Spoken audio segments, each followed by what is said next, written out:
Chapter 603. Great Zhou Hanyang County. Hanyang County was a county on the southern coast of Great Zhou. It was far away from the power, economic and political centers of Great Zhou. There were not many people in the county, but there were many cultivation sections.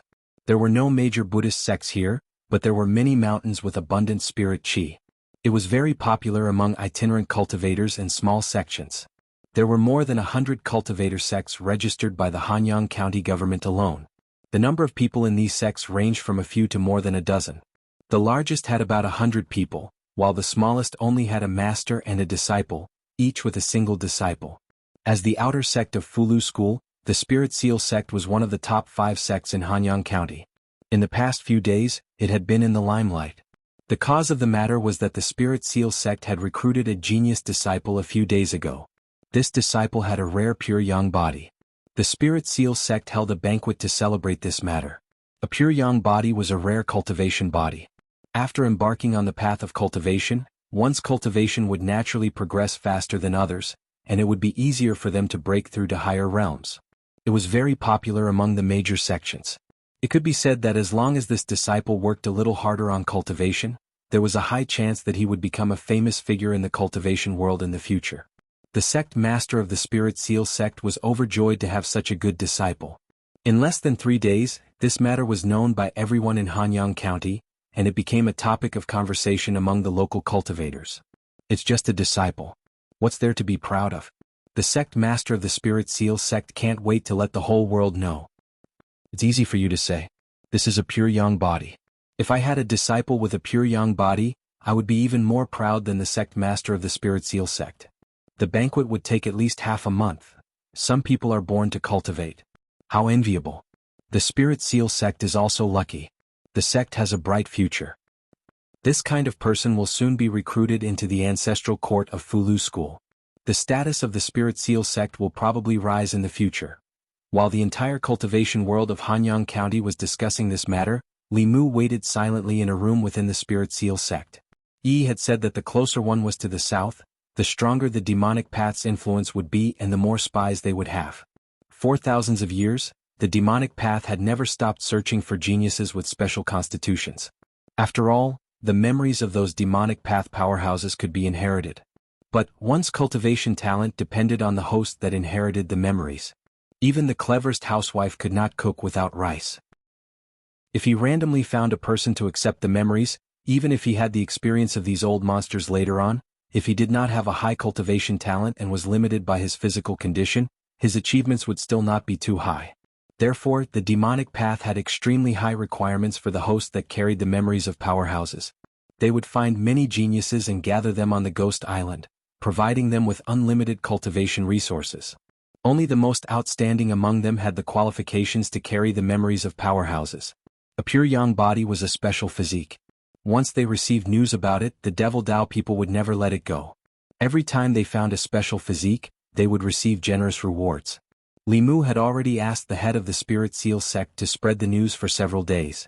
Hanyang County was filled with spies of the demonic path. This news would definitely reach the ears of the demonic path powerhouses. It was late at night. Li Mu sat cross-legged on the bed and silently closed his eyes to cultivate.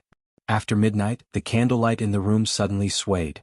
Streaks of black gas rushed in through the crack in the door. Finally, a black shadow with the outline of a human figure condensed in the room.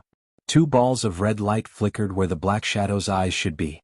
After studying Li Mu for a while, they turned into black gas again and wrapped around Li Mu. Then they disappeared into thin air from the room. Outside the Spirit Seal sect, a young man was wrapped in black fog and was moving quickly in the night. He had already woken up from his cultivation and was extremely panicked. "Who are you? What do you want?" A gloomy voice came from the black fog. "Don't worry, I won't hurt you. I'm just taking you to a place." He injected a streak of black gas into the young man's body and the young man fainted. He took the young man all the way to the south and soon flew to the seaside. Then the black fog turned into a man in a black robe. He held the unconscious young man in one hand and took out a token from his waist with the other. His entire body turned into a stream of light and sped into the depths of the South Sea. What he did not know was that ever since he left the Spirit Seal sect, an old man had been following him and watching him silently. It was not until the sky was bright and the disciples of the Spirit Seal sect were preparing for the morning class that they realized that the new genius disciple of the sect master had not appeared. Everyone searched the entire sect but could not find any trace of him. Not long after, the cultivation world of Hanyang County received the news that the genius with the pure yang body of the Spirit Seal sect had gone missing. For a time, the cultivation world had different opinions about this. How could a living person go missing? Could it be that some powerhouse took him away? Who wouldn't want to take such a genius as a disciple? I don't know how the sect master of the Spirit Seal sect is feeling now. If he did not make such a big fuss and kept a low profile, perhaps his precious disciple would not have gone missing. The sect master of the Spirit Seal sect became a joke in the cultivation world of Hanyang County. The disappearance of the pure yang body also became an unsolved mystery for the cultivators of Hanyang County for a long time. At the same time, in the depths of the South Sea, in an unknown sea, dark clouds covered the surface of the ocean, and strong winds stirred up waves that were hundreds of feet high. Thunderbolts could be seen exploding between the dark clouds and the surface of the ocean. Not only were human merchant ships unable to approach this place, even cultivators with profound cultivation base would have to take a detour if they saw this place. Even in such a dangerous place, there was still a black shadow walking leisurely in it. He carried a young man and shuttled through the thunderbolts and storms. Soon he arrived at an island shrouded in black fog. After passing through the black fog, what came into view was an island full of vitality. In the center of the island there was a tall tower. Countless palace-like buildings were scattered around the tower. Fifth Elder. Greetings, Fifth Elder. There were figures flying around the island. When they saw the black-clothed man they all stopped and bowed. The black-clothed man flew to the front of a palace. Another person walked out of the palace. That person looked at the young man in the black-clothed man's hand and smiled. Fifth Elder, what did you find this time? The black-clothed man said, I was lucky this time. I found a pure yang body. That person also looked happy. He said, a pure yang body. I haven't seen one in a long time. Congratulations, Fifth Elder. However, before that, I still have to check if he has a pure yang body. The black-clothed man nodded and said, of course. The man walked into the palace and came out not long after. He was holding a spirit jade in his hand. There were a few runes carved on the spirit jade. The young man was still unconscious. The man in black placed the spirit jade in his hand and controlled his fist to hold the spirit jade. In the next moment, the spiritual energy in the spiritual jade suddenly rushed into the young man's body. In a few breaths, the spiritual jade in his hand turned into a pile of powder. That person smiled and said, thank you, Fifth Elder. He really does have a pure yang body. You can leave him to me. I will report this to the third ancestor. Not long after, the black-clothed man left the palace. The middle-aged man wearing a black robe with a lotus pattern on his chest sent a stream of spiritual energy into the young man's body. The young man's eyelashes trembled, and then he slowly woke up. Then, an extremely frightened expression appeared on his face. He said in a trembling voice, who are you people? Where is this place? Why did you bring me here? The middle-aged man was already used to this kind of panicked expression. Every genius who was brought here for the first time would have this kind of expression. He smiled and said, you should know that you have a rare pure yang body. You are one of the few cultivation geniuses. We brought you here because we want you to join us. The young man immediately said, I already have a sect. I am an outer disciple of the Fulu school. The Fulu school is one of the 6 Taoist sections. Aren't you afraid that the Fulu school will come after you for doing this? Hearing the Fulu school, the middle-aged man's face showed disdain. He said, the Fulu school is nothing. The sage sect is much stronger than them. What the Fulu school can give you, the sage sect can give you. What the Fulu school can't give you, the sage sect can give you. What you need to do is to cultivate well and raise your cultivation as soon as possible. The young man said in shock, the sage sect. You are from the demon sect. The middle-aged man said indifferently, what righteous demon sect? That's just an ignorant name. Those who call themselves righteous sects may not be clean in the dark. The young man seemed to be very repulsed by the demon sect. He said firmly, I will not join the demon sect even if I die. The middle-aged man was no longer surprised by his reaction.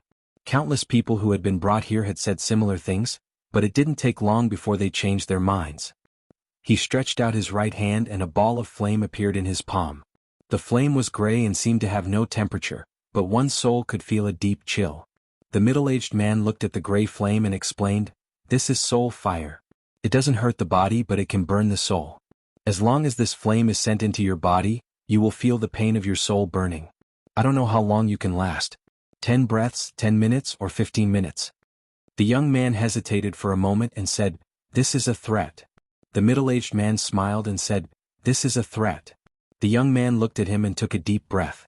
He said, "Master said that cultivators must have pride. Even if I die, I can't be threatened by you demon sect people." The middle-aged man said indifferently, "So, you want to try?" The young man shook his head and said, "I have never listened to Master." The middle-aged man was stunned for a moment, then his eyes became playful. He asked, "You mean you are willing to join the demon sect?" The young man looked at the middle-aged man and said seriously, "What demon sect?" "It's the Sage Sect. From now on I am a member of the Sage Sect. Junior greets the Sage Sect Senior." Chapter 604. Ha ha ha. The middle-aged man laughed, then patted Li Mu's shoulder. "It's been a long time since I've met such an interesting junior. What's your name? This seat admires you very much." Li Mu embarrassedly said, replying to Senior, "This one is Li Si." The middle-aged man beckoned to a servant and said, "Bring Li Si to Earth Summit and choose a dwelling." Li Mu followed the servant and left the main hall, flying towards a mountain peak in the distance. In order to not be discovered, Li Mu sealed the majority of his cultivation within his body. As one of the main altars of the demonic path, Ghost Island had countless experts. He did not dare to release his divine sense to explore. If he was discovered by some old monster, this operation could only be declared a failure. A moment later, Li Mu was brought to a mountain peak by the servant. This mountain was rich in spiritual qi. There were many palace-like buildings on the peak, and at the very front was a large square. Many people were sparring in the square, and when they saw someone flying over, they all looked over. Another newcomer. I wonder what sort of monster it is this time. Although his cultivation is only at the 4th realm, he's from Earth Summit. His cultivation talent must not be bad. It looks like we'll have another competitor in the future. It's not just one. A few days ago, the woman that Lord Fifth Ancestor personally brought back was actually living in First Hall. I wonder what sort of ability she has to be valued so highly by Lord Fifth Ancestor. Li Mu had already learned from the servant who brought him here that the mountain peaks on the island were divided into 4 grades according to the abundance of spirit qi: heaven, earth, profound, and yellow. Among them, the heaven peak was where the Elders Immortals' cave residences were located. For a newcomer to be arranged at the earth peak, it was already considered very generous treatment. His gaze swept over the several figures in the square. These people were not very old, about the same age as him. However, the weakest of them was already at the peak of the 4th realm, and there were even some whose auras were no weaker than the 5th realm elders of the Fulu school. If any of these people were placed outside, they would be no weaker than the core disciples of the various large sections. In fact, they might even surpass them. No wonder the demonic path was able to dominate the continent for thousands of years. They had kidnapped a massive number of cultivation geniuses to ensure a steady stream of new blood. The servant led Li Mu through the main hall and came to a Dao palace. He said, "This is where you will be cultivating. Someone will bring you the cultivation resources you need later." With that, the servant bowed to Li Mu and turned to leave. Li Mu held a token in his hand. When he walked into the Dao Palace, the token flashed and the doors to the Dao Palace opened automatically. Li Mu walked in and found that the interior of the Dao Palace was an exquisite little courtyard. There was a garden, a fountain, a fake mountain, and a pond. There was everything one could think of. Cultivating here would make one feel very happy. In addition, the spiritual energy inside the Dao Palace was many times denser than outside. Cultivating here for a day was equivalent to cultivating outside for half a month. If one had enough spiritual jades, one's cultivation speed would be even faster. There was no doubt that there was a large-scale spirit gathering formation under the mountain. Maintaining this spirit gathering formation required a huge amount of spiritual jades. In order to quickly raise the cultivation of these geniuses, the demonic path had spent a lot of money. The geniuses outside thought that the demonic path had taken a fancy to their talent. Little did they know that the demonic path had taken a fancy to their bodies. The higher their talent, the faster their cultivation would break through, and the closer they would be to death. Li Mu sat cross-legged on a prayer mat in the courtyard, calculating the next step of his plan. He had originally wanted to take advantage of the 3 days the demonic path's 3 ancestors were avoiding tribulation to sneak into Ghost Island and find Princess Linglong of Yong and escape with her. However, his plan had gone awry. The demonic path's 5th elder had appeared later than he had expected. Today was the second day the demonic path's 3 ancestors were avoiding tribulation. After tomorrow he would come out of seclusion. He would have to wait another month for his next opportunity. When he was outside, Li Mu had inadvertently heard news of Princess Linglong. She was in the first Earth Hall, which was also within the mountain. He had to find a way to get in touch with her. Li Mu stayed in the courtyard for a while before someone from the demon sect delivered spiritual jades to him. There were several dozen pieces of spiritual jades, all of which were high grade. He hadn't even made any contributions to the demon sect, yet he was able to receive resources that not even the core disciples of large sects could easily obtain. It seemed that the demon sect was simply raising these geniuses like pigs. They didn't need to do anything other than cultivate. When the time was right, they would be greeted with a blade. After accepting the spiritual jades, Li Mu went outside. There were still many people sparring in the courtyard. A youth in his early 20s walked over and asked Li Mu, "Newcomer, what is your name and where are you from?" Li Mu revealed a good-natured smile and replied, "Li Si from the Great Zhou Hanyang County." The youth also took the initiative to introduce himself. "My name is Jianghu from the state of Liang." After a simple introduction, the youth asked again, "You've just arrived and you've already moved into the Earth Hall. What is your constitution?" Li Mu replied, "Pure Yang." The youth's face revealed a look of realization.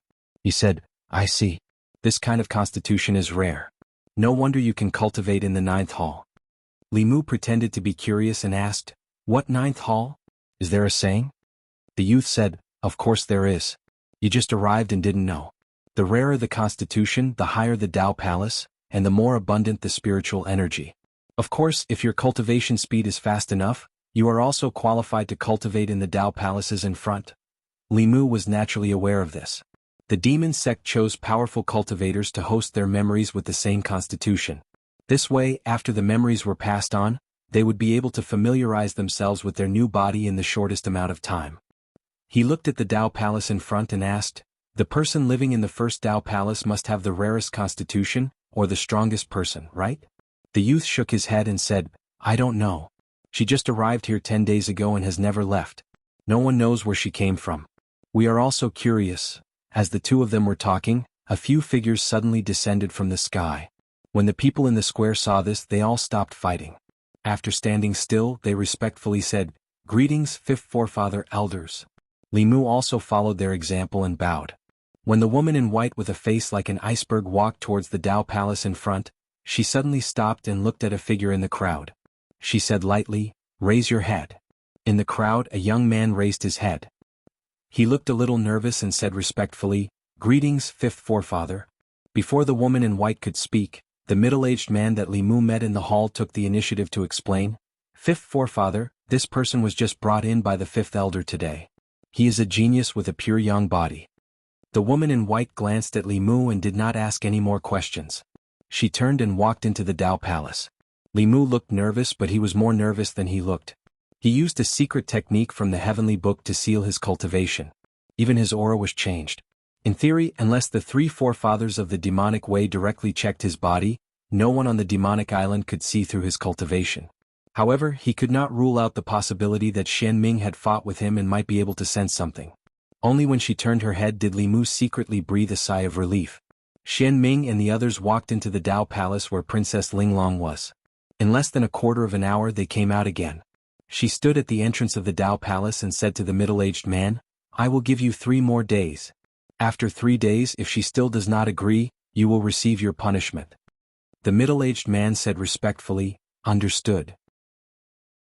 It was not until Xian Ming left that he showed a worried expression. At this time, Li Mu came up and asked in a low voice, "Senior, who lives in there?" The middle-aged man looked at Li Mu and sighed, "If only everyone was as sensible as you." Li Mu could roughly guess that this elder of the demonic way was in charge of the newcomers who had just entered the sect. This included the examination of aptitude and persuasion of those who were stubborn and unwilling to submit. Li Mu continued to ask, "The people in there, are they unwilling to submit to the sage sect?" The middle-aged man breathed a sigh of relief and said, "It has been half a month. That woman's temper is really more stubborn than a stone." Li Mu thought for a moment and asked, "Senior, do you want me to persuade her?" The middle-aged man glanced at him. "You?" Li Mu said confidently, "I don't have any other skills, but when it comes to coaxing women, I have never been convinced by anyone. As long as it is a woman, no matter if it is a pure young girl or a passionate young woman, I have a way to deal with them. This pure young body was indeed different from the other newcomers he had seen. He was smart and sensible. Perhaps he could really solve this problem for him.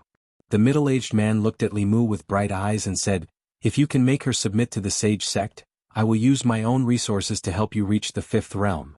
Senior, you can rest assured that I will handle it." Li Mu smiled and walked towards Dao Palace No. 1 as he said, "Just wait for my good news." Chapter 605. After walking a few steps, Li Mu walked back and asked the middle-aged man, "Elder, what is the background of the woman inside? Only by knowing yourself and your enemy can you win 100 battles. Junior needs to understand her identity." The middle-aged man nodded and said, "She is the Princess of Yong. She has a special constitution that is of great use to the sage sect." A moment later, under the gaze of the elder, Li Mu strode into the palace at the very front with his head held high. The doors to the palace were tightly shut. Li Mu glanced back. The elder waved his sleeve and the doors slowly opened. Li Mu walked into the palace and looked back again. The elder hesitated for a moment, then waved his sleeve again, and the heavy stone doors slowly closed. He patiently waited in the plaza. Regardless of whether Li Si planned to persuade her or sleep with her, as long as he could make her agree to work for the sage sect, he did not care about the process. After the stone doors closed, Li Mu gazed ahead. This was a courtyard that was even more spacious than the place where he cultivated. The decorations and furnishings within the courtyard were more abundant and exquisite. There was a pavilion in the middle of the courtyard, with a carved stone table and a stone bench. A woman sat on the bench, her back facing Li Mu. As Li Mu approached her, he slowly said, "Miss, you are under someone else's roof. Why bother?" The woman did not even glance at Li Mu, coldly replying, "I will not wallow in the mire with the devil's sect. You don't need to waste your breath. Get out. This place does not welcome anyone." Li Mu coldly snorted and said, "Do you think you are still the Princess of Yong? Let me tell you, this is the sage sect's territory. If you are unwilling to submit to the sage sect, you will suffer in the future. Do you know what it feels like to have your soul burned?" As he spoke, Li Mu had already walked into the pavilion and placed a hand on the woman's shoulder. The woman's body trembled and her magic leaked out. She angrily said, "What are you doing? Don't touch me." However, in the next moment, her expression froze as a voice rang out in her mind. "Listen, I'm an official of the Great Zhou. This time, I'm here on the orders of the Empress of the Great Zhou to rescue you from Ghost Island. From now on, pretend that you don't know my identity. Don't reveal any flaws. I'll come find you again." As these words rang in her mind, Princess Linglong's beautiful eyes widened.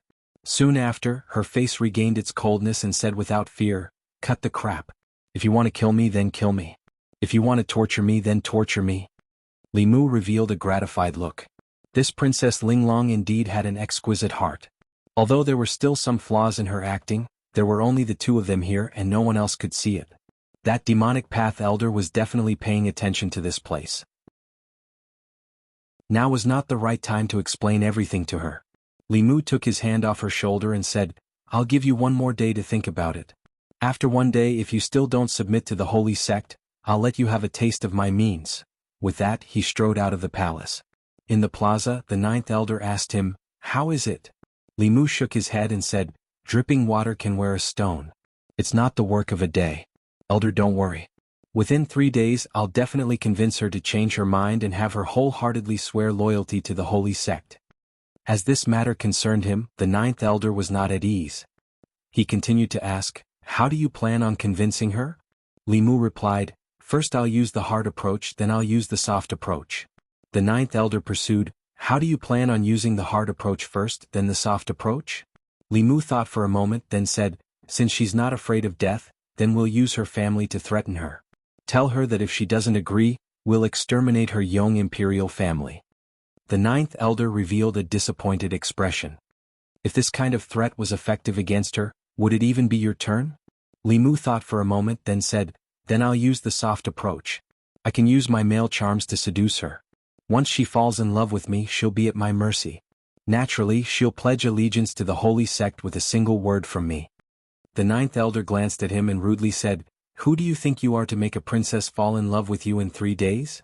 Li Mu proudly said, "I have confidence in myself.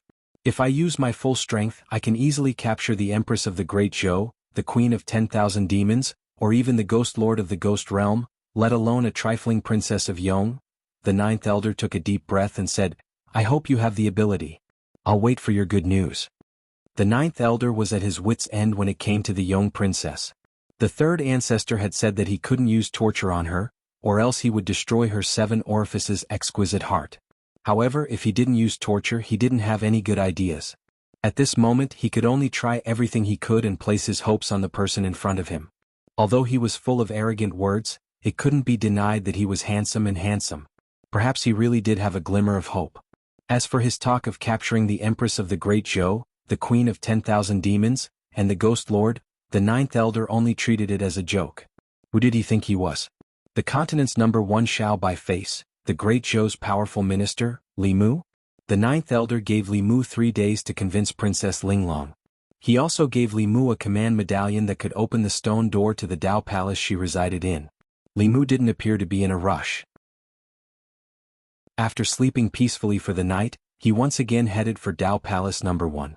At this moment, Princess Linglong, who hadn't slept the entire night, was sitting in a pavilion within the Dao Palace's courtyard. She appeared somewhat haggard. Half a month ago, that white-clothed woman had descended upon the Yong kingdom. Her father, grandfather and great-grandfather had all been defeated by her. Yang's heavenly tomes had been stolen, and she had been captured and brought here. She had been surrounded by demonic cultivators. She had tried to escape several times, but every time she had been captured before she could leave this mountain peak. It was absolutely impossible for her to pledge allegiance to the demonic cultivators and decipher the heavenly tomes for them. After running out of hope, she thought of committing suicide. As long as she died, the demonic cultivators would no longer be able to force her. However, just as she had made this decision in her despair, the Great Zhou official who had infiltrated this place gave her hope. Although the Great Zhou was the sovereign state of the Yong kingdom, Princess Linglong hadn't expected that the Great Zhou would actually send someone to infiltrate this place for her sake. After being here for half a month, she already knew that there were countless experts here. Not only was there that terrifying white-clothed woman, there were also 8th-level experts. Even if the Empress of the Great Zhou came here, she probably wouldn't be able to rescue her. Compared to having another person die in vain, she would much rather have that Great Zhou official never come here. Rumble, the stone doors of the Dao Palace slowly opened and then slowly closed. The young man who had been here yesterday once again appeared before her eyes. As Li Mu walked towards Princess Linglong, he asked, "A day has already passed. What's wrong? Have you thought it through?" Princess Linglong's voice was still cold. "Even if I die, I won't do anything for the demonic cultivators." Li Mu walked in front of her and shook his head. "You're such a beautiful young lady. It would be a pity if you died. Think about it again." As he spoke, he extended his hand towards Princess Linglong. Princess Linglong immediately understood and extended her small hand to hold Li Mu's hand. This way, the two of them could directly transmit their voices through their bodies and not be heard by anyone else. Princess Linglong transmitted her voice with some uncertainty. "Sir, are you really an official of the Great Zhou?" Li Mu replied, "Other than the officials of the Great Zhou, who else would come to save you? I know everything that happened in the state of Yong. This time I've come to save you." Princess Linglong took a deep breath and continued transmitting her voice. "This place is filled with experts of the demonic cultivators. You can't save me. You'll only throw your life away." This young lady clearly didn't believe in his strength. Li Mu shot a glance at her and asked, "Then I'll leave?" The faint light in Princess Linglong's eyes dimmed. She nodded and said, "You can leave. If you can return alive, can you make a trip to the state of Yong and tell father and grandfather that Linglong didn't do anything to let them down?" Li Mu said indifferently, "Since I'm already here, I, Li Mu, am not someone who gives up halfway." Princess Linglong suddenly raised her head, her eyes radiating light. She said in disbelief, "Sir, you are Li Mu, Lord Li?" Li Mu looked at her and asked, "You know of me?" Princess Linglong immediately replied, "Of course. Who doesn't know of Lord Li? He helped the Empress pacify the Great Zhou, dealt a heavy blow to the demonic cultivators, established an alliance with the Yao state and the Ghost Realm, and established the peace of the Zhou continent for thousands of years. Many of the officials of the state of Yong view him as a role model." When Princess Linglong spoke of these things, her eyes were filled with light. Li Mu didn't expect that the person he wanted to save would be his own little fangirl. Even though he was thick-skinned, he still felt somewhat embarrassed and said, "You flatter me, you flatter me?" Princess Linglong's hand, which was holding onto Li Mu, trembled. She nervously asked, "Sir, are you really Lord Li?" Li Mu nodded and said, "Because I had to sneak into the Ghost Island to save you, I changed my appearance." Princess Linglong's face was filled with anticipation. She asked, "Lord Li, can I ask you a question?" Li Mu knew what she was worried about and said, "Don't worry. I said that I would save you, so I will definitely save you." Princess Linglong shook her head and said, "I want to ask you, are you and Her Majesty really lovers?" Chapter 606. Li Mu thought that Princess Linglong wanted to ask him some questions. He did not expect that she was not only his fan, but also his and the Empress's CP fan. Looking at her expectant eyes, Li Mu nodded and said, "Yes." "That's great, I knew it." Princess Linglong's eyes lit up and then she asked, "Then the rumors say that you and the Queen of Demons?" Li Mu coughed and said, "That's not a rumor. So, you're really the Empress of the Demon Kingdom?" This? Princess Linglong seemed to have confirmed it and continued to ask, "Then the Lord of the Ghost Realm must be your lover, right?" This was something that even Phantom Princess did not know. Li Mu was shocked. "You know this too?" Princess Linglong said embarrassedly, "It's just my guess. The Great Zhou has never formed an alliance with the Ghost Realm before. This is the first time in history. I think that other than you, no one else has this ability. Coincidentally, you were not in the Immortals' capital at that time, and the Lord of the Ghost Realm was a woman."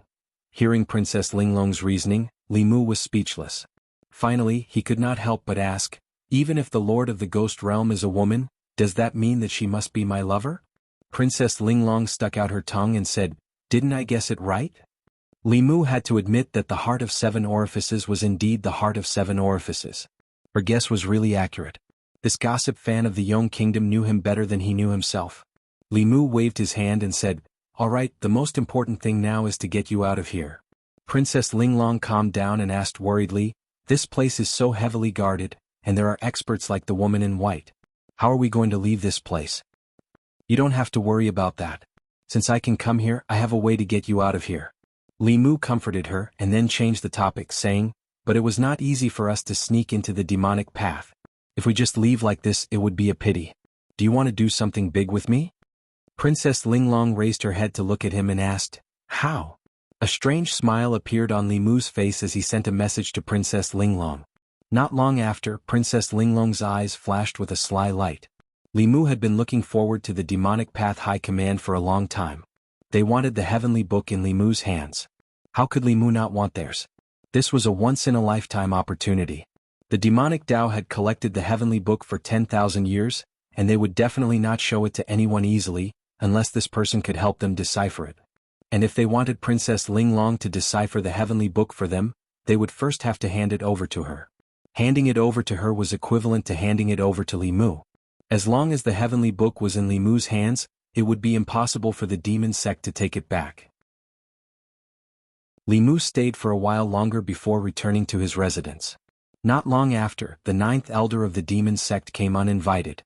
As soon as he entered the courtyard, he asked directly, "How was it?" Li Mu's face revealed a look of confidence as he said, "Although she hasn't done so yet, I think by tomorrow at the latest she will definitely give in." The ninth elder thought for a while and asked, "You slept with her?" "Not yet." Li Mu explained, "I only threatened her. If she didn't agree to work for the sage sect, I would sleep with her tomorrow. She would rather die than give in, saying that she would commit suicide if that happened. I said that even if she became a ghost, I could still sleep with her. I would even refine her body into a spiritual corpse so that I could sleep with two of her." She seemed to be a little scared. The ninth elder looked at Li Mu in shock. Even he did not expect that Li Si could be so cruel. After being humiliated in life, there would be no peace after death. Even if he was an elder of the demonic path, he felt that this was too cruel. He looked straight at Li Mu and said meaningfully, "You little brat, you really were born to be a member of the sage sect." Li Mu sighed in his heart. He had no other choice. Princess Linglong was such an unyielding woman. If he could persuade her with just a few words, the demon sect would definitely suspect that they were colluding. He could only try his best to pretend that he was a pervert to dispel their suspicions. For cultivators, the death of their physical body was not the end. Instead, it was the beginning of a great fear. Any cultivator could understand this fear. The next morning, the ninth elder came to Li Mu's courtyard again. His face was full of smiles as he said, "She has already agreed to work for the sage sect. You really are something. Li Mu said embarrassedly, thank you for the praise, ninth elder. You promised me. The ninth elder waved his sleeve and a bottle of pills flew over. Li Mu reached out and caught it. The ninth elder's face showed some pain as he said, this bottle of pills was originally prepared by me to increase my mana. For you, I refined it again and diluted the medicinal power. Take one pill every day and use it carefully. If there are no accidents, you will be able to break through to the 5th level in a month. Li Mu pretended to be ecstatic and said, thank you, ninth elder. The ninth elder waved his hand and said, let's put the matter of the pills aside for now. Come with me. Li Mu asked, where to? The ninth elder looked at him and smiled meaningfully. He said, Princess Linglong has agreed to work for the sage sect. However, there is one condition. You must accompany her for a month. Li Mu heard this and his face changed. He immediately said, ninth elder, this can't be. This can't be. I said a lot of things to her yesterday. She will kill me. The ninth elder shook his head and said, don't worry. At most, you will suffer a little. You won't die. Li Mu shook his head again and again. His voice was trembling. Ninth elder, you can't do this. I have contributed to the sage sect. I have contributed to the sage sect. The ninth elder said helplessly, this is the order of the 5th elder. No one can go against it. You should come with me. After saying this, he put his hand on Li Mu's shoulder. The two of them disappeared and reappeared in the square outside. In the square, Princess Linglong was already standing there. She held a long whip in her hand and stared at Li Mu. Her eyes were burning with humiliation. The ninth elder looked at Li Mu with pity and said, you may suffer a little. Bear with it and it will be over. The sage sect will compensate you in the future. After saying that, he gently raised his hand and Li Mu flew towards Princess Linglong involuntarily. Whoosh! The long whip in Princess Linglong's hand was swung over without hesitation.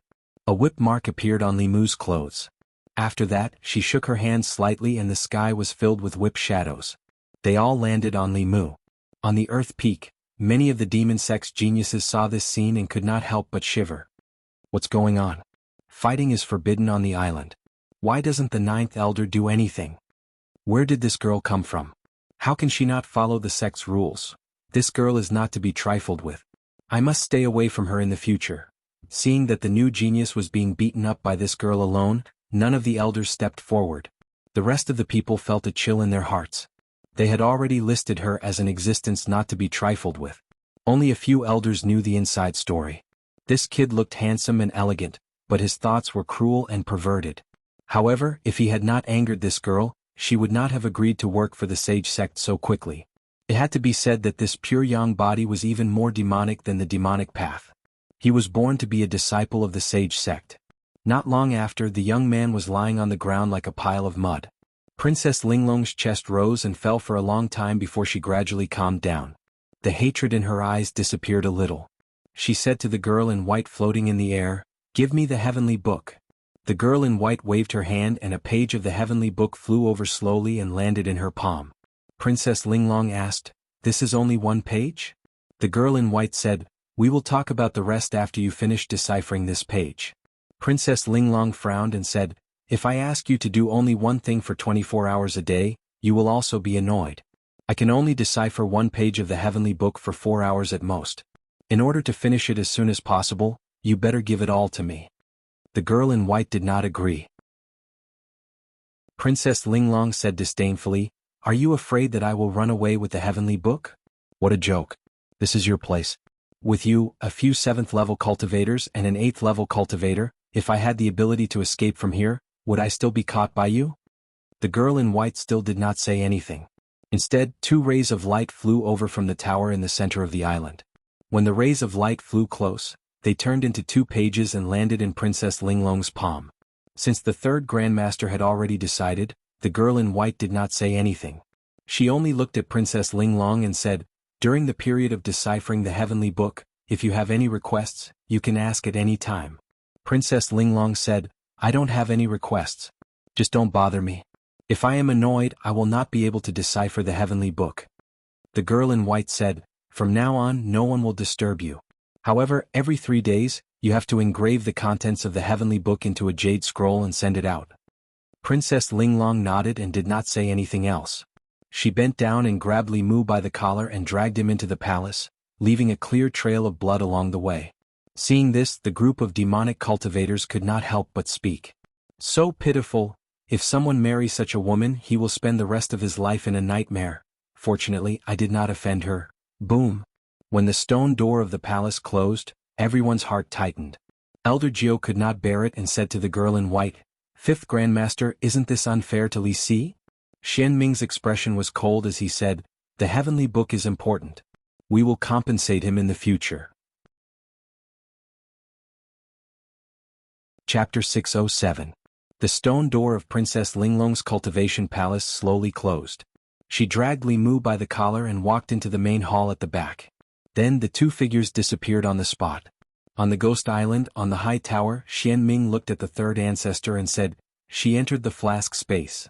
The third ancestor said slowly, "It's absolutely quiet there. It's good for her to comprehend the heavenly book. Let her be. She can't escape from our hands." Xian Ming nodded and asked, "Should we inform them to send the rest of the heavenly books?"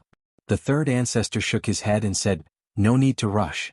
Let's wait until she finishes deciphering the 3 pages of the heavenly book. Is there any news about Feng Yi?" Xian Ming said, "The spies of the Ghost Realm said that Feng Yi has become the subordinate of the Ghost Lord."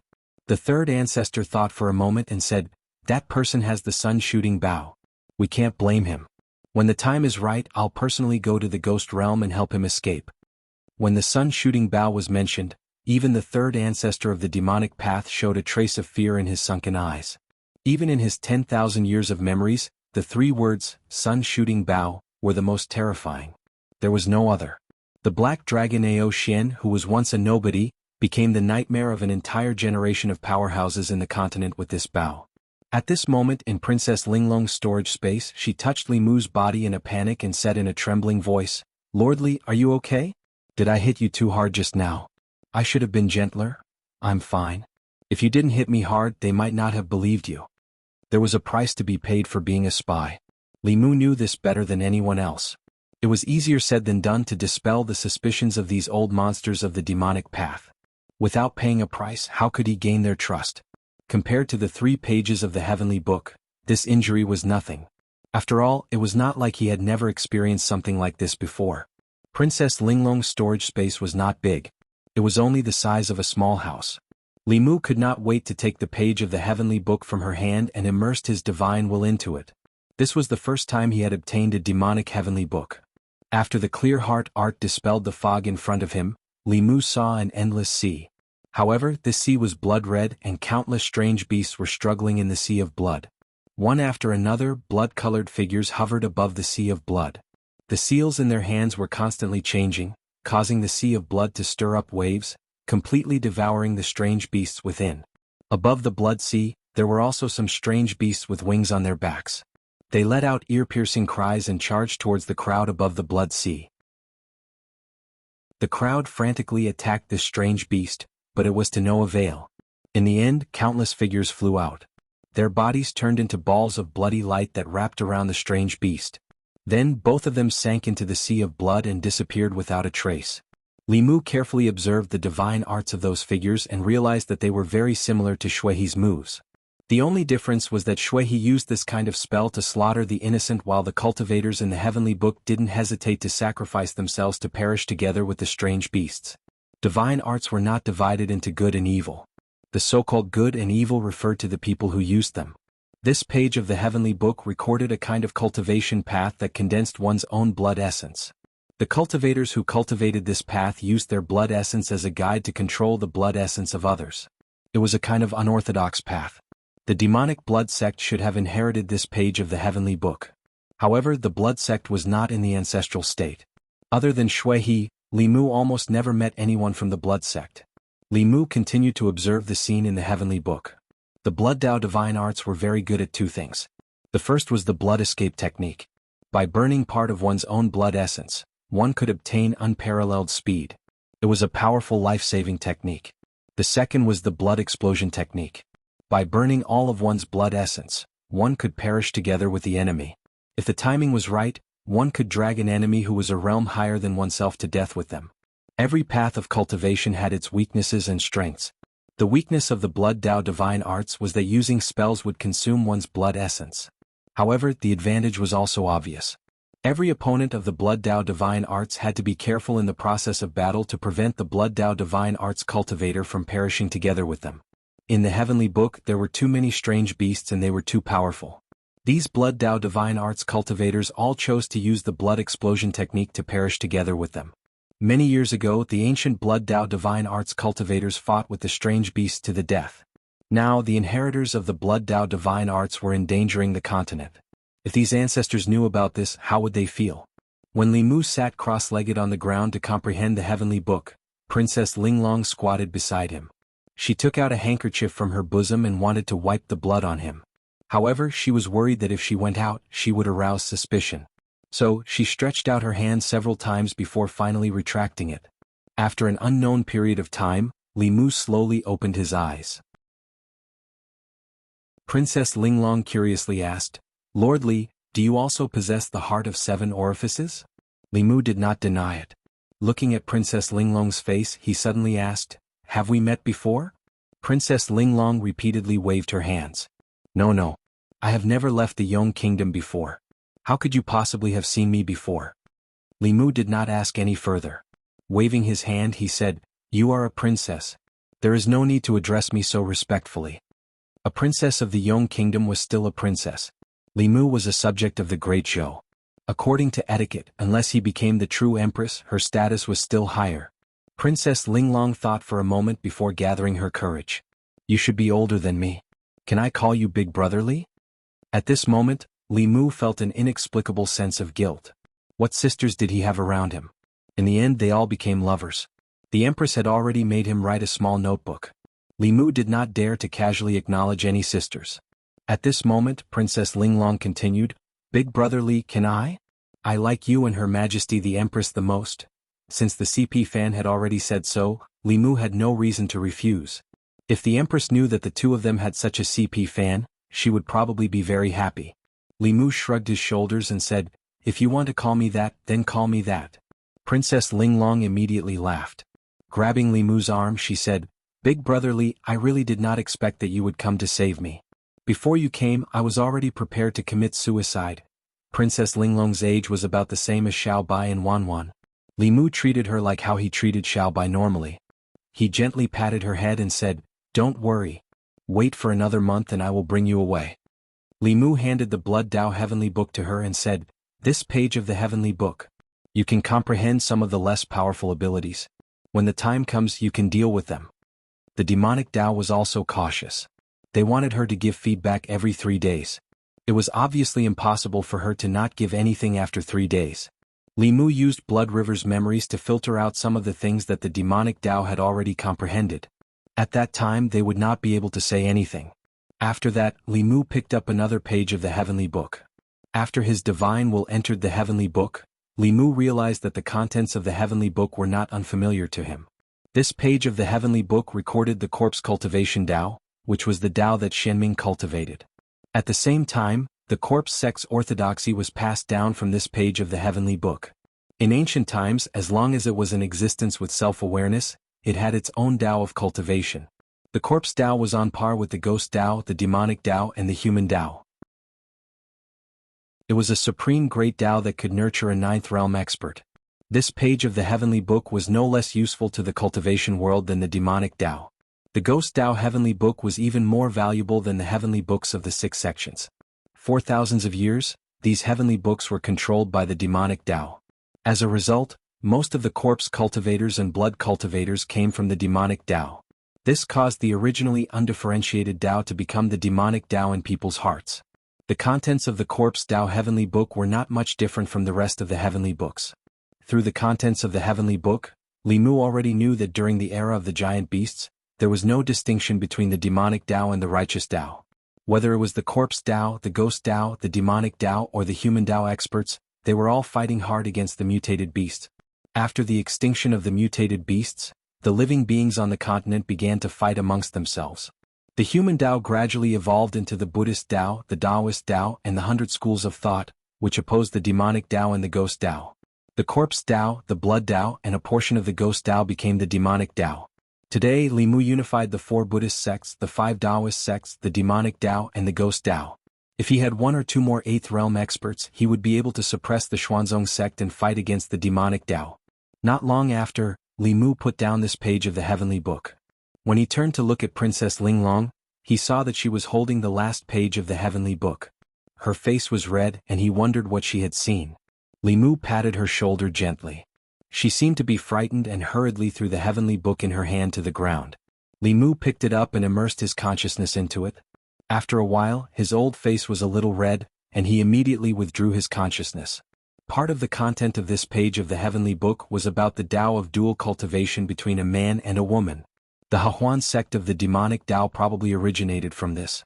If the Tao of dual cultivation were to be shown in an image, the visual impact would be quite big.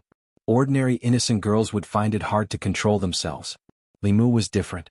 Li Mu had experience in this kind of thing, so he could definitely read it with a learning attitude. Princess Linglong sat cross-legged in front of Li Mu. Her face was red, and her hands were clasped together as if she didn't know where to put them. Li Mu comforted her by saying, "You're still young, the content of this page of the heavenly book is not suitable for you to read. Let me do it." After saying that, Li Mu immersed his consciousness into the page again. The style of this page of the heavenly book was different from what Li Mu had seen before. Ordinary people who didn't have any experience or whose temperament was not enough, would often find it hard to control themselves. Li Mu looked at it with a learning attitude for a while, and soon discovered that this page of the heavenly book didn't only contain the Tao of dual cultivation. Other than that, it also contained part of the array, illusion, charm and various other mystiques. Among them, there was a mysterious array that Li Mu had never seen before that caught his attention. A few key positions of this array were filled with huge supreme-grade spiritual jades. A few extremely old men who looked like they could die at any time, sat cross-legged in the array. With the activation of the array, those supreme-grade spiritual jades instantly turned into dust. At the same time, above the array, a black whirlpool appeared. As the whirlpool continued to spin, the wrinkles on the foreheads of the few old men in the array began to reduce rapidly. The dark spots on their faces gradually disappeared, and their snow-white hair began to return to black from the roots. Chapter 608. Seeing this scene, Li Mu's eyes suddenly narrowed. This was a lifespan extension method. The appearance of these old men was very similar to the Tianjizi that Li Mu had seen before. This was a sign that their lifespan was nearing its end and they were about to die. But through this formation they seemed to have regained some of their lost lifespan. This was the lifespan extension method that Li Mu had been longing for a long time. The lifespan extension method of the demonic path was hidden in this page of the heavenly book. Li Mu carefully observed this formation, and gradually more information poured into his mind. This formation was called the sky-stealing formation, which meant to steal the lost lifespan from the heavenly Tao. The formation was extremely complicated, and the resources consumed each time were immeasurable. But the function of the formation was also obvious. It could extend the lifespan of a cultivator who was nearing the end of his lifespan by another 60 years. Most cultivators would be willing to pay any price for this. In addition, Li Mu also saw the memory inheritance method that the demonic path experts had been using. Obviously, unlike the lifespan extension method, the memory inheritance method had been widely spread on the continent. Many cultivators outside the demonic path, such as the White Emperor and Ghost Servants, were using this method to continue their inheritance. However, the White Emperor failed. The demon corpse had its own intelligence and was tricked by Li Mu into giving up the White Emperor's memory. Now it was unknown where it was hiding to cultivate. There were not many combat abilities in this page of the heavenly book, but these unorthodox methods such as dual cultivation, lifespan extension, memory inheritance and so on, were often more useful than combat abilities. Li Mu exhaled lightly, closed his eyes and continued to comprehend. Ghost Island, Earth Peak. Several demonic path geniuses were sparring in the square. Asterisk rumble. Asterisk somewhere in the Tao Palace, a stone door suddenly opened, and a bloody hand stretched out from behind the stone door. A young man covered in blood slowly crawled out, but he only crawled out half of his body before he was dragged back by the people behind the door. In the square, someone's throat moved, and he could not help but swallow a mouthful of saliva. So miserable. You can't judge a book by its cover. That woman looks gentle and quiet, but I didn't expect her to be so perverse and violent. That pure young body, I'm afraid it bodes ill. It's none of our business. Continue. Days passed by just like that. The people of the Earth Peak were already used to some strange occurrences. That woman was obviously of great use to the sage sect.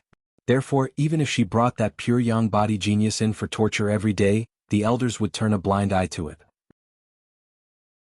Within Li Mu's palace, he lay weakly on his bed and said to the ninth elder, "Ninth elder, I really can't hold on any longer."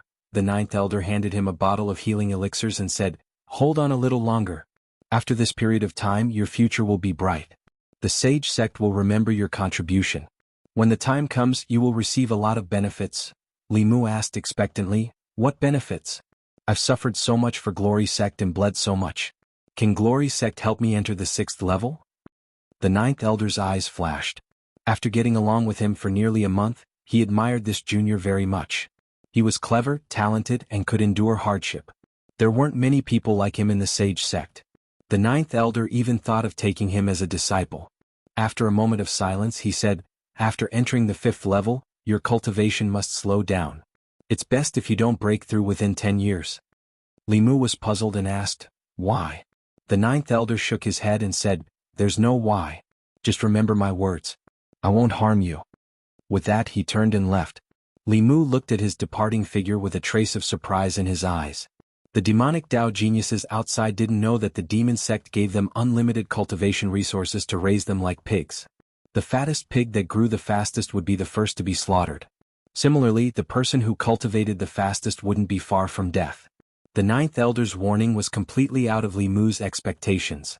At this time, the ninth elder walked out of Li Mu's cultivation palace and saw a figure standing on the square with a jade slip in his hand. He immediately stepped forward and said respectfully, "Greetings, third forefather." Xian Ming looked back at him and said indifferently, "You've said too much. I'm guilty." The ninth elder knelt on one knee and said with a complicated expression, "But he has done too much for the sage sect. I can't bear to see him end up like that, just this once." Xian Ming said lightly and flew to the tower. The ninth elder breathed a sigh of relief. When he came to his senses he found that his back was wet with cold sweat. On the tower in the center of the ghost island, Xian Ming handed the jade slip to the third forefather. After a moment, the third forefather nodded and said, "Although most of them were comprehended by the predecessors, it also means that she didn't play any tricks. The heart of 7 orifices is hard to find in 10,000 years. Now there are 2. Is this a sign?" After a while he shook his head and said, "It's a pity that I'm not Tianjizi. I can't see the future." Xian Ming said, "Wait until we get Xuanzong's heavenly book and let her interpret it. If Tianjizi doesn't die, Xuanzong can't move." The third forefather closed his eyes and said, "It's about time. I'm going to start avoiding the tribulation. I'll leave this to you." Just after noon, Li Mu stood in the courtyard and saw endless black fog gushing out of the tower in the center of the ghost island, completely enveloping the tower. Having finished reading that page of the heavenly book, Li Mu knew very well that cultivators who obtained lifespan extension through the great sky-stealing array would face a heavenly tribulation every month. They had to conceal their aura and deceive everyone to survive the heavenly tribulation. This tower was used to conceal one's aura and hide from the heavenly secrets. Seeing this, Li Mu walked out of the palace. In the square, several geniuses of the demonic path saw him and couldn't help but mock him. "Yo, you still have the face to come out? Why is such a person still alive? If I were you, I'd rather die." In the past month, they had seen Li Mu being tortured every day. At first they sympathized with him, but later they despised him. The existence of such a person was an insult to geniuses like them, and also an insult to men.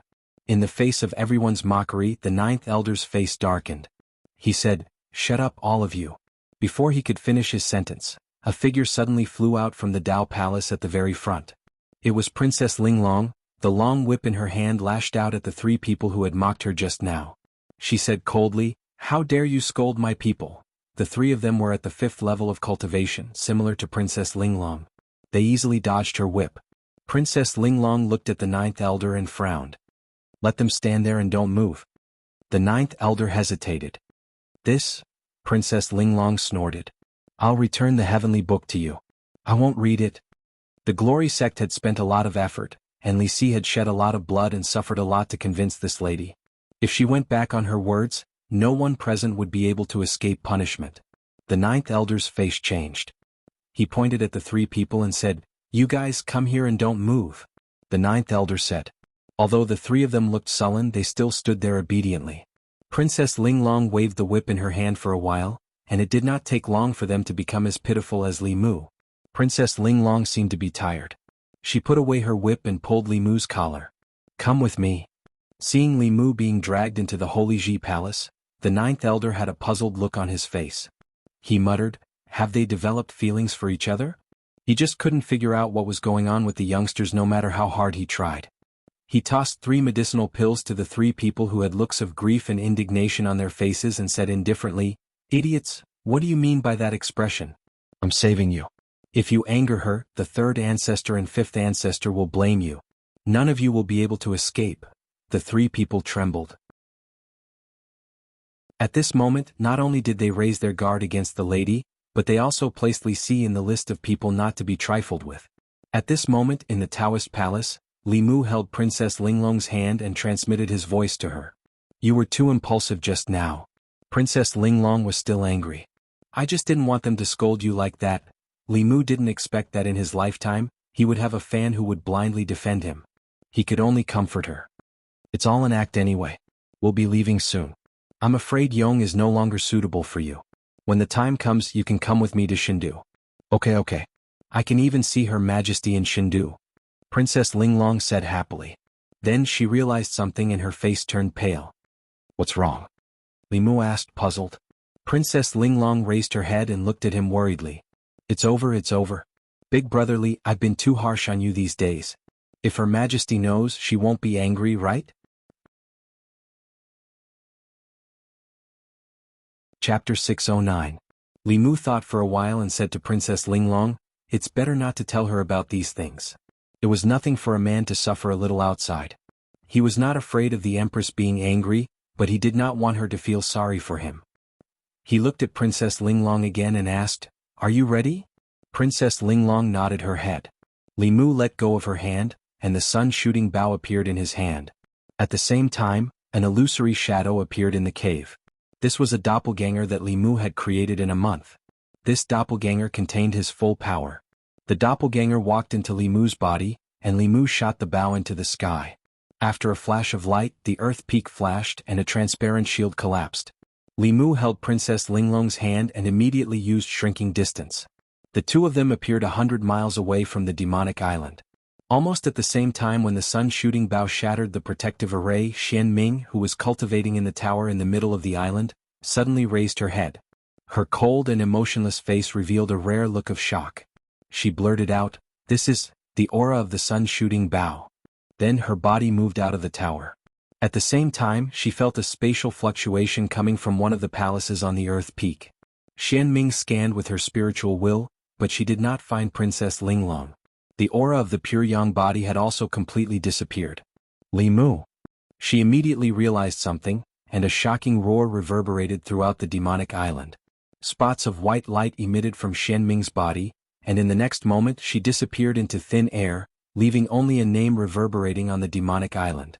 What happened? It sounded like the voice of the 5th forefather. Who angered the 5th forefather? Li Mu. Did this person do something again? Only after Xian Ming left did the experts on the demonic island react. They all flew into the sky with a confused look, not knowing what had happened. At this moment, 100 miles away from the demonic island, 2 figures appeared from the void. Princess Linglong's pretty face was filled with astonishment. Just a moment ago they were still in the lair of diabolism. In the next moment they were above the sea and they could no longer see the ghostly island. This kind of long-distance teleportation was something that even transcendence experts couldn't master. Before she could come back to her senses, a white line suddenly appeared on the surface of the sea in the distance, and it was approaching them at an extremely fast speed. Princess Linglong asked curiously, "What is that white line?" Li Mu was alarmed and immediately said, "Leave quickly." That was not a white line. It was steam rising from the boiling sea. Xian Ming had caught up. As expected of the 5 ancestors of the demonic Tao, an old monster from 10,000 years ago. Even though Li Mu had taken the initiative, she could still catch up so quickly. Li Mu held Princess Linglong's hand and disappeared again. After 3 breaths, Xian Ming appeared at their previous location. Her face was cold as she continued to chase to the west. She said coldly, "Let's see how many times you can move." After teleporting out of the void once again, Li Mu's magic power had already been depleted by a small half. Although the shrinking ground was extremely fast, it also consumed a lot of spiritual power. Usually he would recover his spiritual power as he hurried along. In this situation he obviously didn't have the time to recover his spiritual power. As soon as the two of them appeared, the white line appeared on the surface of the sea again. Li Mu continued to move. This time he and Princess Linglong appeared on a small island. Floating above the island, Li Mu didn't run away again. Instead he quietly waited for Xianming's arrival. After a few breaths, the white line on the surface of the sea swept over, and the figure of a woman in white walked out. She was about 100 feet away from Li Mu. However, she didn't attack Li Mu. Instead, she looked down at the sea below and said coldly, "Come out." A shadow flew out from the sea and turned into an old man. He cupped his hands at Xianming and said, "Greetings, Lord Xianming." Looking at the old man in front of her, Xianming's expression became dignified. She said coldly, "Ghost servant, you dare to stop me?" When she was at her peak, even the ghost lord was afraid of her. She didn't care about a mere ghost servant. However, in this life she hadn't cultivated to the peak. The ghost servant in front of her had the strength to fight with her. The ghost servant just looked at her calmly and said, "I have to obey the master's order. Lord Xianming, please don't blame me. Then let's die together with them." Xianming's expression was cold. The sea below also froze instantly. Her cold voice seemed to come from the endless hell. As soon as Xianming's voice fell, Li Mu felt that the blood and primordial spirit in his body were about to break out. Princess Linglong's face was even paler. Her primordial spirit shadow appeared outside her body. Li Mu immediately sent her into the flask space. He also distanced himself from the battlefield. Both Xianming and the ghost servant had the strength of the peak of the transcendent realm. In the center of their battle, within a radius of 10 miles, huge waves rolled up. The sea water boiled into fog for a moment and then froze into ice for a moment. The sky also dimmed. The white clouds near the battlefield were scattered and disappeared. Li Mu was dozens of miles away. His hair and clothes fluttered because of the wind caused by the aftermath of the spell. The ghost servant's spiritual power was more profound, but Xianming's experience was obviously more abundant. The two of them couldn't determine the winner in a short time. However, if the battle dragged on for a long time, the experts of the demon sect from the Ghost Island would arrive. In Li Mu's hand, the sun-shooting bow appeared again. He quickly locked onto Xianming and shot an arrow. This arrow took away one of Xianming's arms. Li Mu's spiritual power was also depleted. He quickly used the incantation to recover his spiritual power and waited for the second arrow to be shot. There was no need to talk about martial ethics when dealing with the enemy. It would be best if he could kill her today. Even if he couldn't, he had to end the battle as soon as possible. After being hit by the sun-shooting bow, Xianming's strength was damaged. In the battle with the ghost servant, she immediately fell into a disadvantage. At this time, the ghost servant suddenly said, "Ghost Empress, please lend me the sun-shooting bow." Li Mu didn't react at first. He was stunned for a moment before he realized what the ghost empress meant. At present, other than the Tao Te Ching that could injure the enemy 800 and himself 1,000, the sun-shooting bow was his biggest trump card. Li Mu naturally couldn't give it to others easily. This bow couldn't recognize an owner. Whoever had it could use it. If it was given to an evil person, wouldn't there be endless troubles? Li Mu was still hesitating, but Xianming's expression had changed greatly. She no longer fought with the ghost servant. Her body turned into a white light and disappeared into the sky in a flash. The ghost servant slowly flew back. He cupped his hands at Li Mu and said, "Please forgive this old servant for being rash. Otherwise, I wouldn't have been able to intimidate her." Li Mu hadn't seen the other abilities of the 5 ancestors of the demonic way, but her ability to escape was top-notch. Both times, she was decisive and straightforward, without any hesitation. No wonder her memory could be safely passed down for 10,000 years without any mistakes. Li Mu didn't delay. He and the ghost servant flew to the coast of the South Sea. At this moment, the crisis had been resolved. However, 3 days later, when the third ancestor woke up, they would have to bear the fury of an 8th realm expert. He had to make thorough arrangements early. When Li Mu brought Princess Linglong back to Yong, Xianming, who had lost an arm, also returned to Ghost Island. He and the third ancestor didn't expect that Li Si was actually Li Mu. His purpose in coming to Ghost Island was to rescue Princess Linglong and steal the Heavenly Book. He actually succeeded. Although the sage sect had obtained a page of the Heavenly Book from Yong, 3 pages had been snatched away by Li Mu. It was a disastrous loss.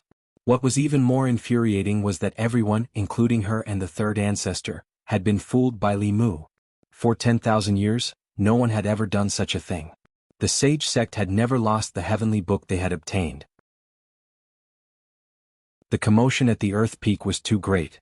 In addition, the fifth ancestor had returned with an arm missing. This matter quickly caused a huge uproar on Ghost Island. Li Si is a spy. He is that Li Mu from the Great Zhou? He snatched away Princess Linglong and the heavenly book. Countless demonic path powerhouses were shocked speechless by this news.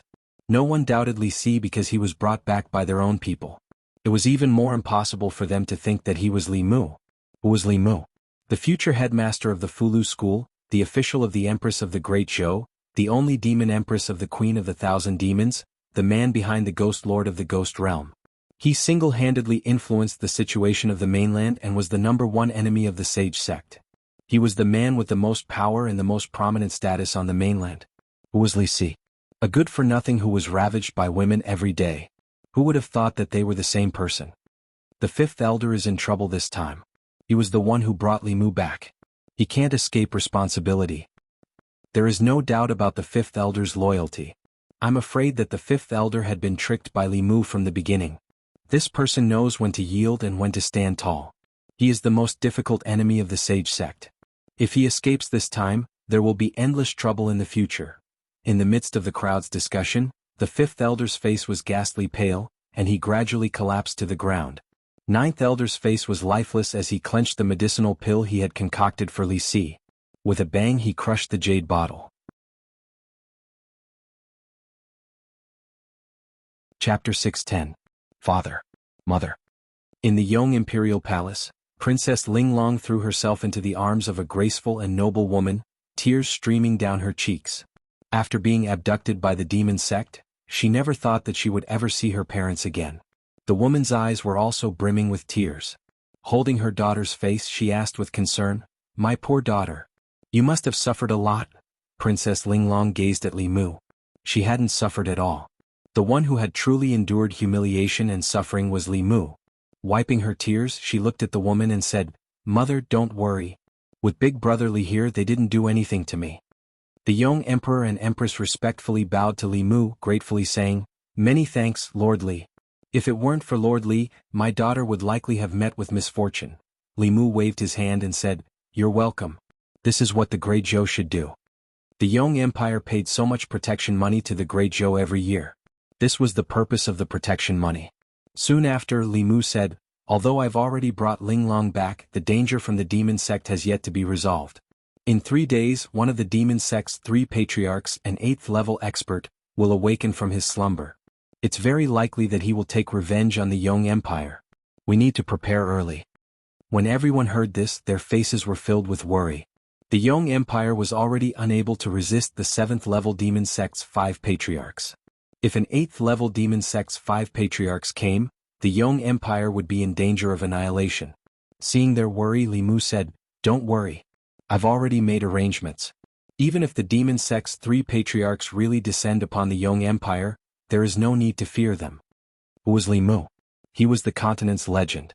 He had pacified the Great Zhou, allied with the Yao nation and allied with the Ghost Realm. Everything he had done was worthy of being recorded in the annals of history. Not long ago, he had charged into the demon sect's lair alone and rescued Linglong from the hands of the world's top experts. The people of the Yong Empire had long since regarded him as their backbone. The Yong Emperor solemnly said, "If Lord Li has any instructions, the Yong Empire will definitely do them."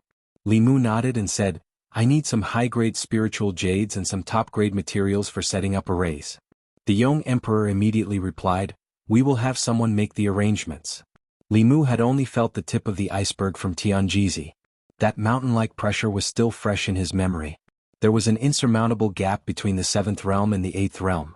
Even if several 7th realm cultivators joined forces, they were still no match for an 8th realm cultivator. However, if several of them were not enough, what about 10 of them? The state of Yong currently had 3 transcendents. The southern states had the 5 Taoist sects, the Ghost Realm, the Yao Nation, the 4 Buddhist sects, and the Great Zhou. Li Mu hadn't calculated in detail before, but after doing so, he realized that he could mobilize so many transcendents just by relying on his reputation and the subordinates he controlled. If he could integrate this force, even the three ancestors of the demon sect wouldn't be able to return alive. The only problem was that the four Taoist sects were still fine. They were originally in the south and could support the state of Yong in a short period of time. However, the Great Zhou, the Fulu School, the Yao Nation, and the Ghost Realm were too far away from the state of Yong and couldn't provide timely assistance. Unless he could gather them together in an extremely short period of time. Coincidentally, the Heavenly Tomes of the Spirit Array sect recorded an ultra-long-distance teleportation array. This kind of teleportation array could easily teleport people tens of thousands of li or even tens of thousands of li away in an instant. It could be said that it utilized the power of space to the limit. The only drawback was that it consumed too many resources. Every teleportation required a large amount of high-grade spiritual jades as the energy source. Once or twice was fine, but if used too many times, even a large sect like the Fulu School would use up all of its spiritual jades. If that weren't the case, Li Mu would have already constructed countless of these teleportation arrays. One was in the Divine Capital, one was in the Yao Nation, one was in the Ghost Realm, and one was in Mount Baiyun. How much time could they save? As one of the wealthiest people on the continent, Li Mu still hadn't chosen to construct this kind of teleportation array. This was enough to show just how expensive it was. In the current situation he had no choice but to do so. If the three ancestors of the demonic Tao personally descended, the state of Yong would undoubtedly be destroyed. It could be said that apart from the Xuanzong, the demon sect could destroy any of the various powers on the continent. If he constructed long-distance teleportation arrays in every region, he would be able to provide reinforcements when one side was in trouble. The cost of teleportation arrays was too great, so he wouldn't normally use them. He would only activate them when the various powers were facing a great crisis. On the way back, Li Mu had already sent a message to the various powers, ordering them to immediately prepare the materials. In the following 3 days and 2 nights, he wouldn't be able to rest for even a moment. After personally helping the state of Yong construct the teleportation array and teaching them how to use it, Li Mu immediately headed for the Spirit Array sect. It would take too long for him to set up the teleportation array by himself. He needed to find some helpers from the Spirit Array sect. Meanwhile, in the state of Yong, Princess Linglong was telling the imperial family in detail about what had happened in the past few days. A month ago, everyone, including the Emperor of Yong, believed that the Great Zhou's promise to help them rescue Linglong and that they had to wait for news was just a temporary prevarication. Unexpectedly, a month later, Li Mu had brought Linglong back in one piece. After hearing the entire story from Linglong, everyone's hearts were in turmoil, unable to calm down for a long time. As a Realm 6 cultivator, how much courage did one need to venture deep into the demon nest alone? To put down one's noble status and use the most humble attitude to accept inhumane torture and humiliation every day, all for the sake of waiting for an opportunity? How many people could do such a thing? More importantly, he had succeeded. He had successfully rescued Linglong from the hands of countless demonic Tao experts. It could be said to be a miracle. This should have been an impossible task, but he had done it. Not only had he rescued Linglong, but he had also snatched away the 3 pages of the heavenly tomes of the demonic Tao, creating a miracle among miracles. It was no wonder that even the Empress of the Great Zhou had pledged her heart to him. In Princess Linglong's mind, that tall and lofty figure had already become like a mountain. The Empress of Yong sighed softly and said, "We owe Lord Li a huge favor. I don't know how we can repay him." The Emperor of Yong thought for a long time and said, "Why don't?" The husband and wife looked at each other, understanding each other's intentions. The Empress of Yong said, "That will depend on whether Linglong agrees or not." Princess Linglong nodded repeatedly, "I agree. I agree to anything." The Emperor of Yong said, "We are prepared to give the Emperor's qi to Lord Li." Princess Linglong said disappointedly, "So father was talking about the Emperor's qi?" The Emperor of Yong looked at her and asked, "Then what did you think it was?" Princess Linglong sighed softly and said, "I thought it was something else. Like I said, how could there be such a good thing?" 2 days later. In these 2 days, Li Mu had traveled all over the Zhu continent's Sheng continent, going back and forth to the Great Zhou, the Yao Nation, the Ghost Realm, and finally back to Yong. Although he was a little tired, he had at least finished setting up all the teleportation formations and no longer needed to be threatened by the demonic Tao's 3 ancestors. Although he had spent an immeasurable amount of resources, the effects were obvious. The ultra-long-distance teleportation formations were the foundation of the various factions' mutual support. Henceforth, when the various factions encountered a crisis, they would no longer have to fight alone. They would be able to gather their peak forces at the first moment. Similar incidents like the heavenly tomes of Yong being stolen would never happen again. In the evening, the Yong imperial family held a grand banquet in his honor. After the banquet, the Emperor of Yong cupped his hands and bowed to Li Mu, saying, "Lord Li has worked hard."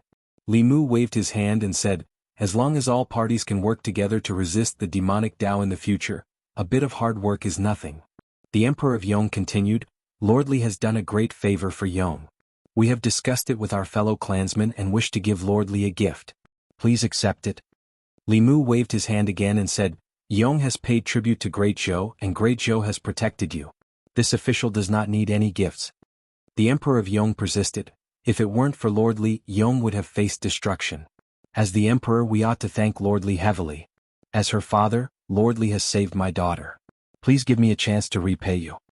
Since the Emperor of Yong was so insistent, Li Mu found it difficult to refuse.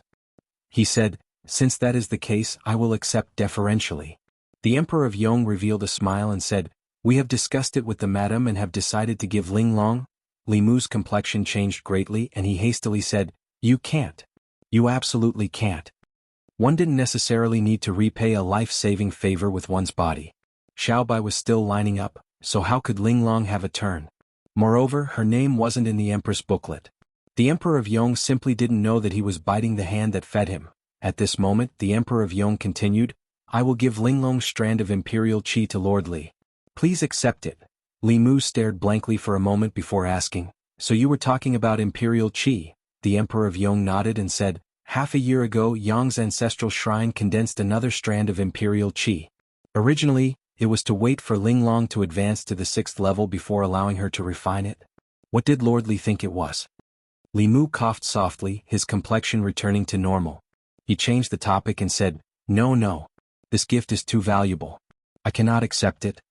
However, the Yong Emperor persisted, "We have provoked such a powerful enemy. Even if Yong had another 7th level expert, it would be useless. Linglong has already agreed to this matter. Lord Li, please don't refuse."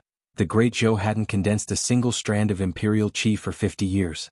The two factions had argued for several years over who should possess the Imperial Qi. This gift could no longer be described as valuable. Li Mu continued to refuse, "No, I truly cannot accept this gift." The Yong Emperor thought for a moment before asking, "Does Lord Li mean that you want us to betroth Linglong to you?" Li Mu flatly said, "How is that possible? Am I that kind of person?" Hearing this, the Yong Emperor fell into deep thought. Li Mu thought for a moment. He had too many beauties by his side. In the eyes of those who didn't understand him, he really did seem like that kind of person. To prove that he really wasn't that kind of person, Li Mu could say, "In that case, it would be impolite for this official to refuse that strand of Imperial Qi."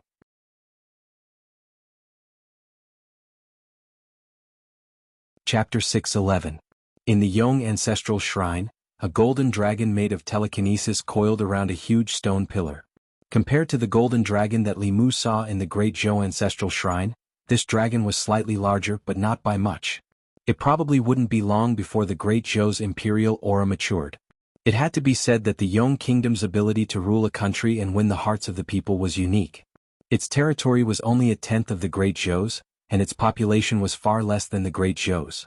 However, the speed at which it condensed imperial aura far surpassed the Great Zhou's. Li Mu couldn't help but be curious about the strategy recorded in the Yong kingdom's heavenly tome. Unfortunately, the heavenly tome was still in the hands of the demon sect. Knowing that Linglong had already comprehended the heavenly tome, Xianming didn't give it to her. Therefore it was a 1-for-3 exchange. The demon sect had stolen 1 page of the heavenly tome from Yong, while Li Mu had stolen 3 pages from the demon sect. No matter how one looked at it, Li Mu didn't lose out. This time the demon sect had been bullied by Li Mu. If they had 10 pages of the heavenly tome, they could only obtain 1 page every 1,000 years. Li Mu had wasted 3,000 years of effort in a single month. When the 3 ancestors woke up from their tribulations and learned of this news, who knew how they would feel? From today onwards, all the factions related to Li Mu were on high alert. As soon as the transmission formation lit up, they would teleport to Yong without hesitation. Li Mu waited in the palace that the Yong imperial clan had arranged for him.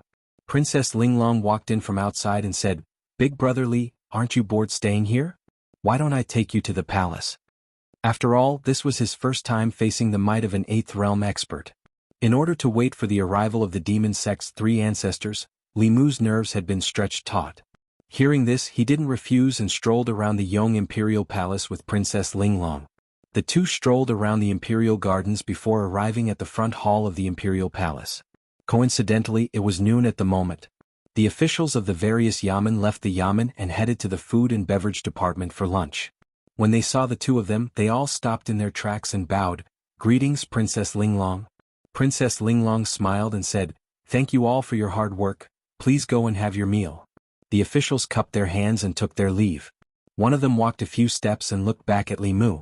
After a moment of confusion, he suddenly exclaimed, "Could this be Lord Li Mu?" As soon as he said this, all the officials turned their heads and immediately caused a commotion. "What? Lord Li, where's Lord Li?" "I've heard that Lord Li rescued the princess from the demon sect and is currently in our Yong. Could this person be?" Facing the excited Yong officials, Li Mu cupped his fists and said, "Nice to meet you, nice to meet you." As soon as Li Mu's voice fell, the atmosphere in the field immediately boiled. "I've long heard of Lord Li's great name. Today I finally have the fortune to meet you. Lord Li, can you tell us in detail how you allied with the Demon Kingdom and the Ghost Realm? For thousands of years, only you have accomplished such a magnificent feat for the human race. I'm more interested in how Lord Li rescued Princess Linglong. This is like pulling a tooth from the tiger's mouth. It can be called a miracle." Li Mu was escorted to the food and beverage department by the enthusiastic Yong officials and had lunch with them. The imperial kitchen of Yong was not solely responsible for cooking for the imperial family. It was also responsible for the 3 meals a day for the officials. The Yong court had even established a food and beverage department for this purpose. The food and beverage department had famous chefs from all over the country who specialized in the local cuisines of each region. This allowed the officials, regardless of where they came from, to eat their own local cuisine in the palace. With regards to this point, Li Mu planned to imitate the Yong court when he returned. Only by treating the officials well could he increase their efficiency and enthusiasm in their work. Moreover, hiring a few chefs did not require a lot of investment, but it could bring unexpected benefits. "Lord Li, I've heard that the Empress of the Great Zhou, the Queen of the Myriad Demons, and the Ghost Lord of the Ghost Realm are all your lovers. Lord Li is truly worthy of being our role model. Whenever Lord Li plans to attack Xuanzong, we will support you in seeking justice. Lord Li, tell us, how did you escape from the clutches of so many demonic Dao experts?" Li Mu had never imagined that his largest fan club would be in the Yong court.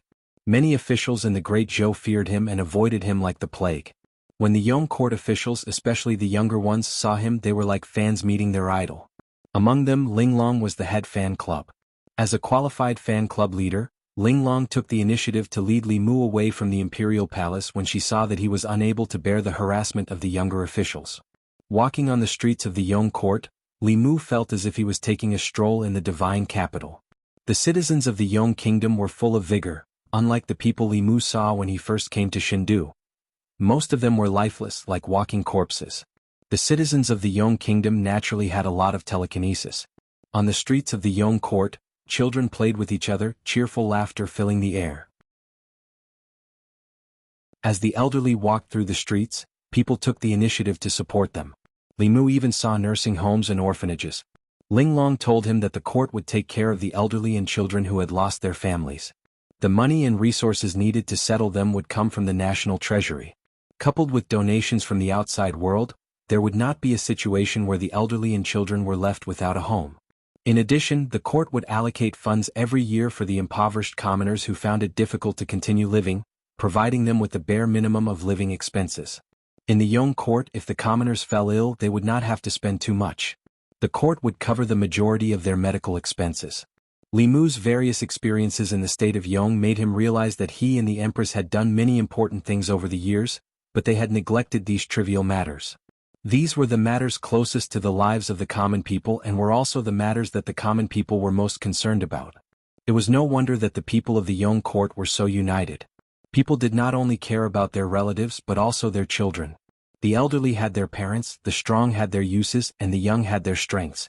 The poor, widowed, lonely, alone, disabled, and ill were all taken care of. While most of the countries on the continent were still in the feudal era, the Yong court was already moving towards a harmonious society. After thinking it over, Li Mu asked, "Therefore the trade between the Yong court and the Great Zhou court is actually for the sake of the commoners.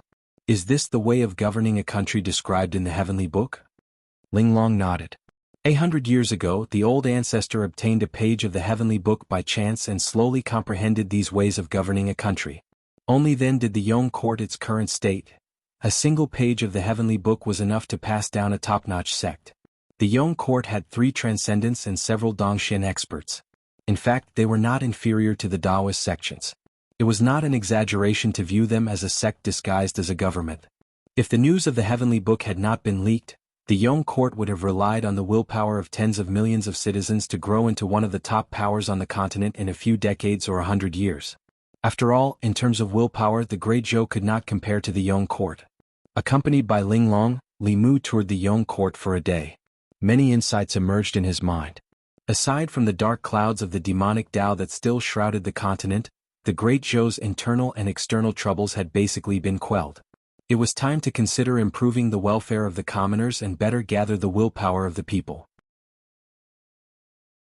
The Great Zhou's commoners outnumbered the Yong court by more than 10 times. If their average willpower was at the Yong court's level, wouldn't they be able to condense a strand of imperial aura every year? Of course, the difficulty of governing such a large country was incomparable to that of the Yong court. However, if some changes were made to the commoners, the speed at which imperial aura was condensed would increase several-fold. When night fell, Li Mu and Linglong returned to the imperial palace. The various regions of the Yong court were still peaceful. Li Mu was somewhat puzzled. The demonic Tao's 3 ancestors had already finished their tribulations. When they learned that the 3 pages of the heavenly book had been stolen, they would definitely be furious. However, regardless of whether it was the Yong court or the Great Zhou, there was no news of them. The demonic Tao had only accumulated a few pages of the heavenly book for several thousand years. Now that Li Mu had stolen 3 pages, it was unlikely that they would suffer such a loss. However, it was fine if he did not come. As long as the 3 ancestors did not take action, the world would be peaceful and stable. The pressure in Li Mu's heart was swept away. Deep into the night, the Yong court was quiet. At the same time, in the depths of the southern sea, endless roars could be heard from the towering waves. Divine Predictor, you have repeatedly obstructed me. One day I will flatten your Xuanzong.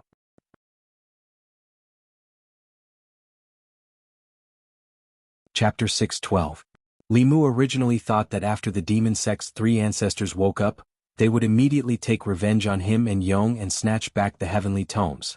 Unexpectedly, he had stayed in the Yong kingdom for half a month without seeing any signs of activity. Neither the demon sect's 3 ancestors nor Xianming had any intention of snatching back the heavenly tomes.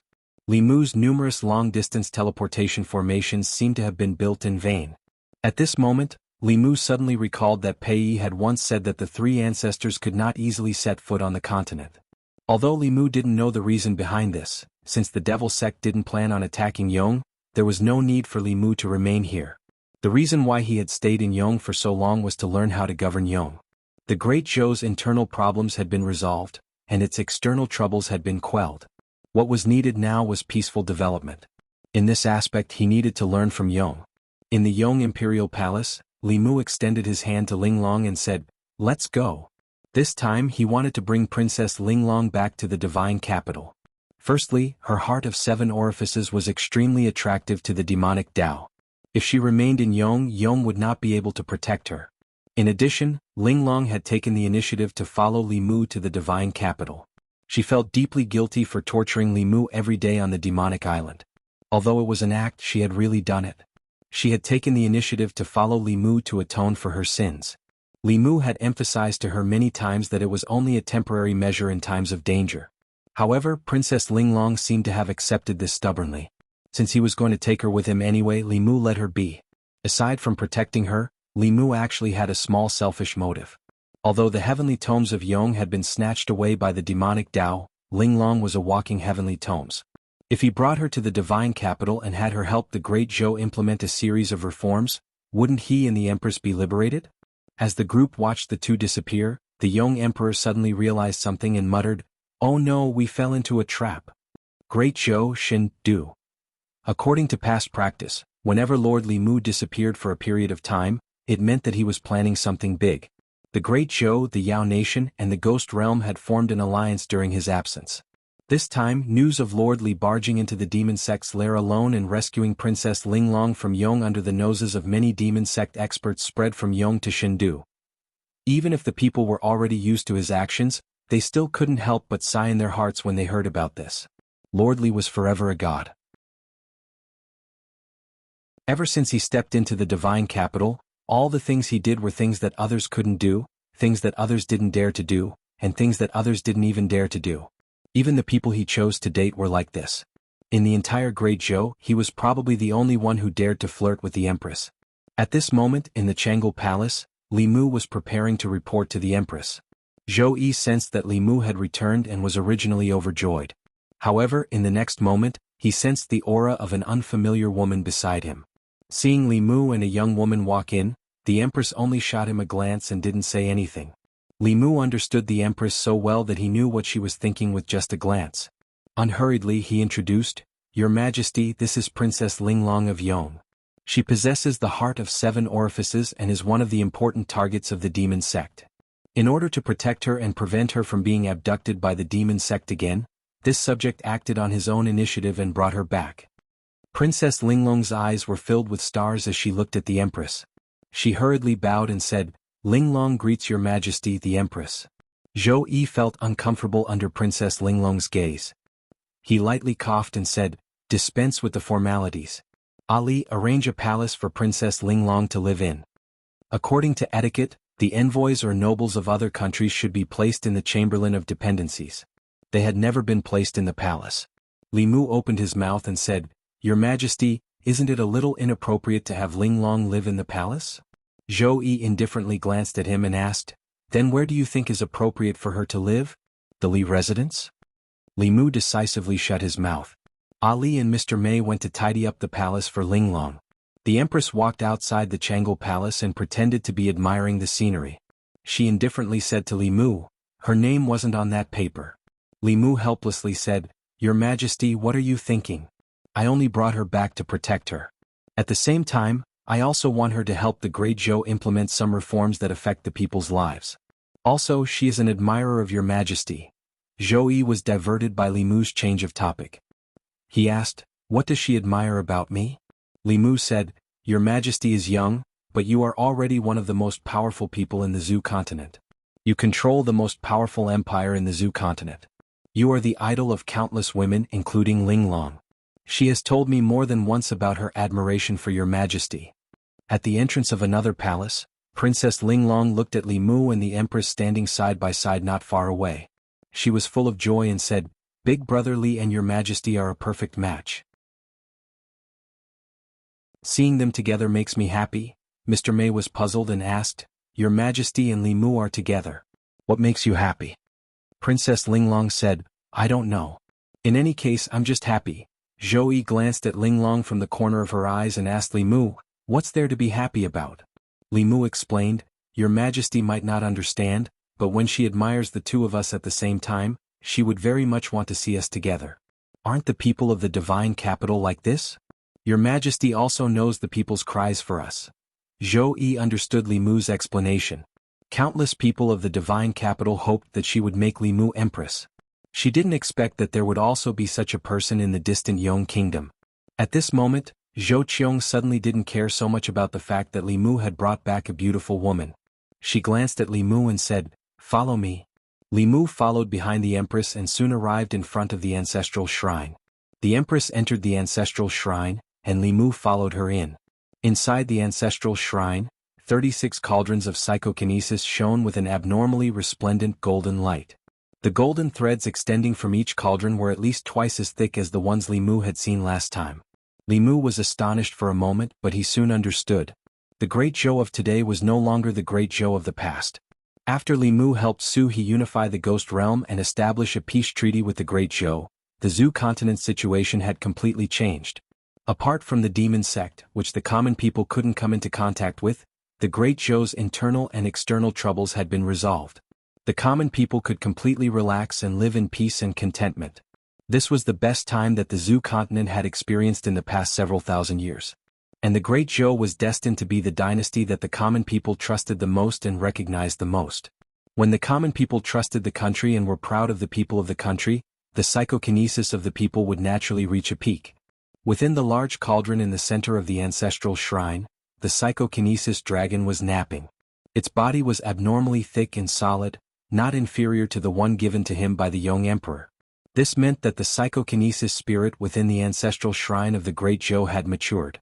Li Mu recalled this matter and said to the empress, "There is one more thing that this subject forgot to tell your majesty." In order to thank this subject, the young emperor gave this subject a valuable gift.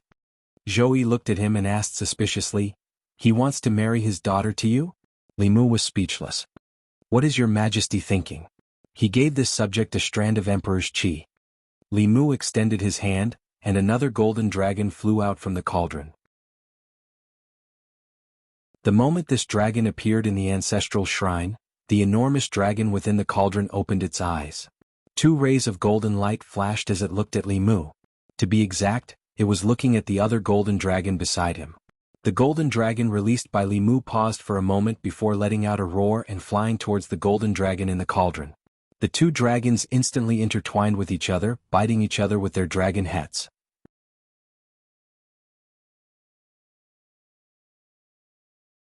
Chapter 6:13. Li Mu didn't expect that the 2 golden dragons would fight and devour each other as soon as they met. It was only then that he realized that the Emperor Qi was the spirit of telekinesis. They were formed from telekinesis. Whenever 2 spirits of Emperor Qi met, they would devour each other to strengthen themselves. This was an instinct of telekinesis spirits. Li Mu and the Empress wanted to stop them, but it was too late. The 2 bodies of Emperor Qi had already merged together, and there was no distinction between them. Only the heads were still biting and devouring each other. Later they even plunged into the cauldron. The cauldron at the center of the ancestral temple shook violently. Soon, a deafening dragon roar came from within. A blinding golden light shot out from the cauldron. It passed through the roof of the ancestral temple and tried to escape into the depths of the clouds. The Empress reached out and clenched her hand. An invisible hand seemed to appear in the void and captured the golden light. In the next moment, the telekinesis spirit in the ancestral temple showed its original form again. The golden light on its body was even more dazzling. Its body was also thicker than before. However, only one of the original 2 golden dragons was left. It was obvious that one of them had been devoured by the other. Li Mu and the Empress had already discussed who the Emperor Qi belonged to. The Empress had already refined a strand of Emperor Qi, so a new one was useless to her. Li Mu had his own telekinesis cultivation, so he didn't need the Emperor Qi to break through to the next level. The first strand of Emperor Qi in the ancestral temple was originally prepared for Lu Hanyan. A few years later, the second strand of Emperor Qi was left for Li Qin. After Linglong's father gave Li Mu a strand of Emperor's Qi, there was no need for them to split it evenly. Now that one strand of Emperor's Qi had been devoured, there was only one left. Who should he give it to? Moreover, after the 2 strands of Emperor Qi merged, a new telekinesis spirit was born. It was twice as strong as before. With their current cultivation, they couldn't bear the impact of such a huge telekinesis. The Empress saw this and said, "It seems that only you can refine this strand of Emperor Qi." Li Mu thought for a while and nodded. In the past, he did not consider refining it himself because he would reach the 7th realm sooner or later. He did not want to waste a strand of Emperor's Qi. The sooner the people around him reached the Transcendence realm, the sooner he could rest assured. However, his experiences during this period of time made Li Mu gradually realize that his cultivation was still not enough. Now that he was at the 6th realm, his previous enemies were no longer a threat to him. However, new enemies were constantly appearing. Not to mention the 3 ancestors of the demonic Dao and Tianjizi, even a peak transcendent expert like Shen Ming could only run away if he saw them. He needed to at least reach the 7th level transcendent realm in order to have the confidence to stand on this continent. The time it would take to refine the Emperor Qi was uncertain. It could take months or years. This strand of Emperor Qi was far more powerful than ordinary mature Emperor Qi, so it could take even longer. Before he went into seclusion to refine the Emperor Qi, he had to arrange everything around him. Li Mu left the palace. When he returned home, the people of the divine capital were still discussing the dragon roar that came from the palace, as well as the golden light that shot into the sky. In a certain mansion of the Shao clan, several members of the Shao clan reluctantly looked away from the palace. King Ping's expression was solemn as he said in a deep voice, "The Emperor Qi has formed." It had only been a few years since the last strand of Emperor Qi was formed. This was the fastest strand of Emperor Qi to form since the establishment of the Great Zhou. It should have been something to be happy about, but the Shao clan could not bring themselves to be happy. This was because the Emperor Qi in the Shao clan's ancestral temple no longer belonged to them. As they gradually moved away from the center of power in the Great Zhou, they had long lost their former glory. At the same time, a few sighs came from the Zhou mansion. 3 days later at Mount Baiyun. In the ancestral court of Fulu School, Xian Jizi looked at Li Mu with some doubt and asked, "Junior brother, what's the matter that requires you to invite all the Grand Supreme Elders of our 5 sects to the sect?" Li Mu was about to go into seclusion to refine the Emperor Qi. He did not know how long it would take for him to come out of seclusion. Before he went into seclusion, there was still an important matter to take care of. The 2 Grand Supreme Elders of Fulu School were nearing the end of their lifespans. The Grand Supreme Elders of the other 4 sects were not much better off than them. Before he went into seclusion, Li Mu planned to use the Great Sky Stealing Formation to extend their lifespans. Although they might not be able to reach the 8th level as long as they were alive, there would be endless possibilities. Spirit Array Sect. The sect master of Spirit Array Sect had just received a voice transmission from Xian Jizi. He asked, "What's the matter that requires the Grand Supreme Elders to go to Mount Baiyun? Can it be a few days later?" The Grand Supreme Elder just went into seclusion yesterday. In the voice transmission artifact, Xian Jizi said faintly, "Junior brother Ling Jizi obtained a lifespan extension technique from the demonic Tao. It can extend the Grand Supreme Elder's lifespans by 60 years. Since Martial Uncle is in seclusion, let's do it next time." The sect master of Spirit Array Sect was stunned for a moment, then immediately said, "No need, no need. When will he go into seclusion again? I'll go call him now." A heavenly fate talisman that could extend the lifespan of a transcendent expert by 3 to 5 years was a priceless treasure. What was the concept of extending one's lifespan by one 60-year cycle? It wasn't extending one's lifespan, but rather an opportunity and a possibility. Even if the Prime Elder was in secluded meditation, the headmaster would still call him out. Not long after, 2 streams of light flew out of the ancestral court of Spirit Array Sect and headed north. The speed of the light was unbelievably fast. Some of the elders of Spirit Array Sect looked at the sky with shock in their eyes. They muttered, "This speed, the Grand Supreme Elder's cultivation has improved again." In a quarter of an hour, 2 streams of light each from Spirit Array Sect, Pill Cauldron Sect and South Sect and North Sect flew towards Mount Baiyun at the maximum speed of the 7th realm. A day later. On the plaza of the main peak of Mount Baiyun, a huge formation had been set up. Apart from Xuanzong, 10 Grand Supreme Elders of the 6 Taoist sects sat cross-legged in the formation. Their eyes were filled with excitement and anticipation. Each formation could extend the lifespan of 10 people at most, which was the number of Grand Supreme Elders of the 5 sects. Li Mu originally wanted his nominal master, Fu Daozi, to come along. However, he was in seclusion to comprehend the Fulu Great Tao. If he forcefully broke through, all his previous efforts would be wasted. If he did not come out before the end of his life, Li Mu would have no choice but to forcefully wake him up. Under everyone's gaze, Li Mu struck a spell into the formation. The entire formation flickered with white light. The spiritual energy of several mountains of supreme-grade spiritual jades that were set up at the key positions of the formation was instantly depleted and turned into dust. Li Mu's attention was completely focused on the formation. The supreme-grade spiritual jades required for this formation had almost emptied the 5 sects' assets. If it failed, they would not be able to set it up again in a short period of time. Fortunately, the next scene did not disappoint Li Mu. Above their heads, a dense whirlpool gradually appeared. Strands of unknown energy were attracted from the other side of the whirlpool and drilled into the bodies of the people in the formation. In the next moment, a magical scene appeared. The Grand Supreme Elder's white hair gradually turned black. The frowns on their faces lessened and the spots disappeared. The lethargy and death aura on their bodies also gradually disappeared. Outside the formation, everyone's breathing began to become heavy. How could any cultivator resist the temptation of having an extra 60 years of lifespan? Everyone's attention was on the Grand Supreme Elders. Only Li Mu's gaze was fixed on the slowly disappearing spatial vortex in the void.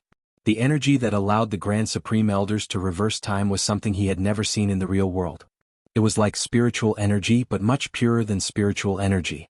Moreover, no matter how pure the spiritual energy was, it did not have the effect of reversing time. Energy would not appear for no reason. Where did this mysterious energy come from? There had been demonic cultivators who had tried to find the answer to this question. Without exception, they had all died on the way. This vortex seemed calm, but it contained an endless and violent spatial power. Whether it was the physical body or the primordial spirit, once touched, it would immediately be crushed and devoured. Not even a trace of residue would be left. Not long after, the spiritual energy was exhausted. The spatial vortex above the formation slowly dissipated. The void returned to calmness as if nothing had happened. However, the 10 Grand Supreme Elders sitting cross-legged in the square had undergone a great change. Although they had not recovered to their prime, they were no longer old men with one foot in the grave. Most of the wrinkles on their faces had disappeared, and their hair had turned black. Their laughter, full of energy, echoed throughout the main peak.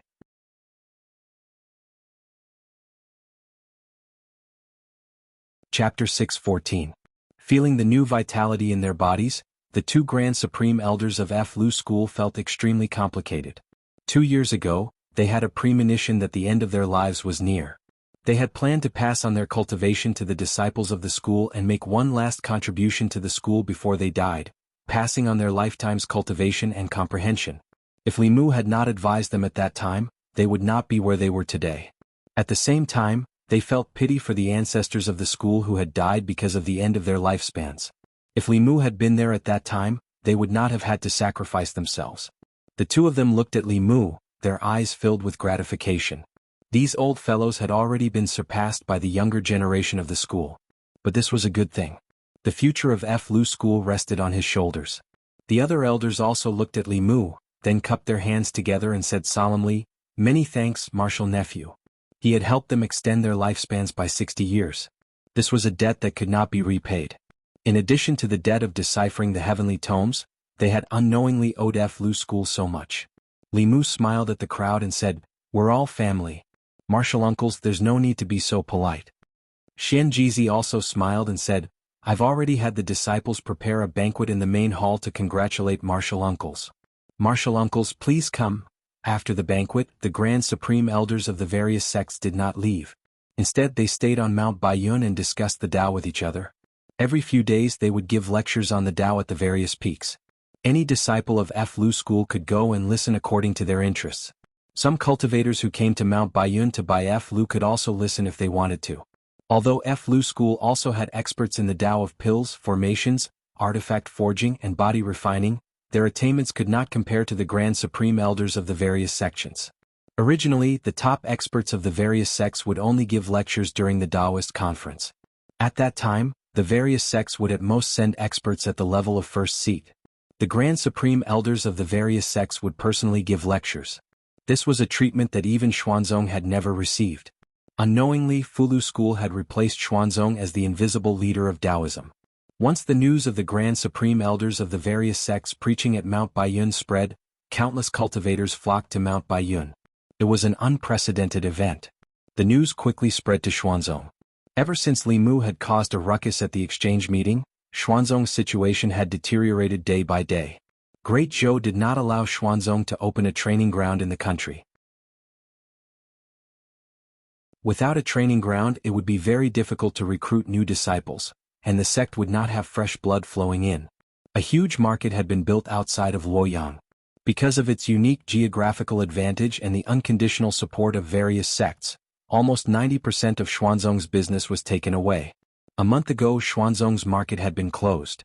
Not only that, but in such a short time, Xuanzong had gone from being the #1 sect of Taoism that everyone envied to being hated by humans and demons. Now, not only the Yao Kingdom, but even the Ghost Realm had forbidden Xuanzong disciples from entering. Before offending Li Mu, no one had thought that things would turn out this way. No one had thought that he could make the Empress of Great Zhou, the Queen of Demons, and the Master of the Ghost Realm stand against Xuanzong. What did he rely on? Now, the Grand Supreme Elders of the various sects were preaching at Fulu School. This was tantamount to directly admitting that Fulu School was the true leader of Taoism. For the disciples of Xuanzong, this was something that was difficult to accept. In the past few days, many different voices had appeared within Xuanzong. More and more people were dissatisfied with Grand Supreme Elder Dao Qingzi's actions and demanded that Qing Qingzi be handed over to redeem Xuanzong's reputation.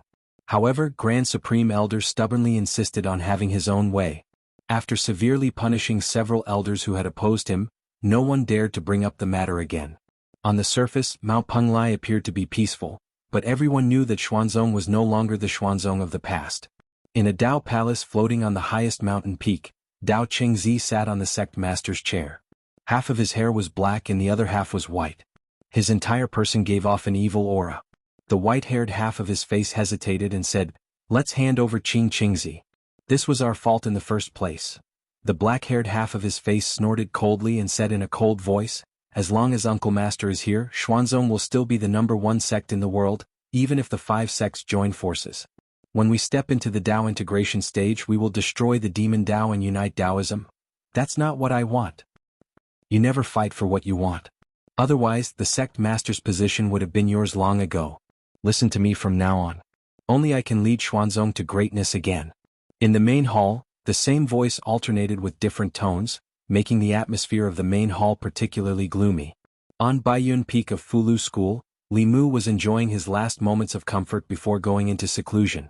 He had already told Lu Hanyan and Li Qing that he was about to go into seclusion to refine the Emperor Qi. The 2 strands of Emperor Qi that he had prepared for them had swallowed each other and become one. It was no longer something that they could withstand. After receiving Ao Qing's inheritance, Li Mu's body was comparable to that of a dragon. Other than the Empress, he was the only one who could withstand this strengthened version of Emperor Qi. With the Empress's current cultivation, unless she had more than 10 strands of Emperor's Qi, her cultivation would not improve much if she only refined 1 or 2 strands. In comparison, Li Mu needed it more. Li Mu didn't choose Baiyun Peak as the location for his seclusion. Instead, he chose Shindu. He had been running around these days and didn't have time to improve his relationship with the Empress. Now, he had to go into seclusion for a long time. In that case, it was best to go into seclusion near the Empress. If he made her unhappy, Li Mu would suffer. Bringing Lu Hanyan, Li Qing, Wanwan and Xiaobai back to Shindu, Li Mu accompanied them for a few more days. Then he was about to go into seclusion. On the last night before he went into seclusion, he once again enjoyed the blessings of having multiple partners. In the morning, both sides were filled with warmth and fragrance. Lu Hanyan gently drew circles on his chest and asked, "How long will it take this time?" Li Mu thought for a moment and said, "Within a year." When the Empress refined the Emperor Qi, she took half a year. Phantom Princess had also been in seclusion for several months. They had only refined a normal strand of Emperor Qi. Li Mu's strengthened version of Emperor Qi should take longer to refine. In the Li residence, when the sun rose to the middle of the sky, Li Mu walked out of his room. He walked into the courtyard and touched Wanwan and Xiaobai's heads. He said, "Cultivate well and wait for me at home." After hugging them gently, Li Mu left the house and walked into the palace. The Empress was already waiting for him in Jianghu Palace. Li Mu gave the Dao Bell and Sun Shooting Bow to the Empress and said, "Just in case, take these 2 magic treasures." Although her cultivation hadn't reached the 8th realm, she had the strongest defense and attack magic treasures. Even if the 3 patriarchs of the demonic way came, they couldn't do anything to her. He would be in seclusion in the underground palace behind Jianghu Palace. That was where the Empress usually cultivated. Li Mu looked at the Empress and said, "I'll go now." Zhou nodded and said, "Go." Li Mu turned around. Zhou suddenly said, "Wait." Li Mu turned around and asked, "Is there anything else, Your Majesty?" Zhou tiptoed and kissed him gently on the lips. She said, "Come out soon." At the entrance of Jianghu Palace, Linglong saw this scene and suddenly blushed. Mr. Mei glanced at her and asked, "Why are you blushing?" Princess Linglong clasped her hands together and said excitedly, "I don't know, but I'm just happy." Ridiculous? Lord Mei no longer paid any attention to her. When he looked at Shangguan Li, he was stunned and said in surprise, "Ali, why are you blushing too?"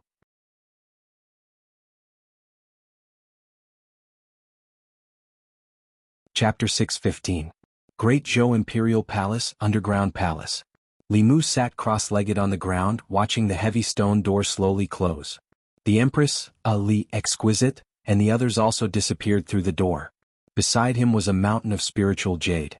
With a thought, Li Mu summoned the image of a golden dragon.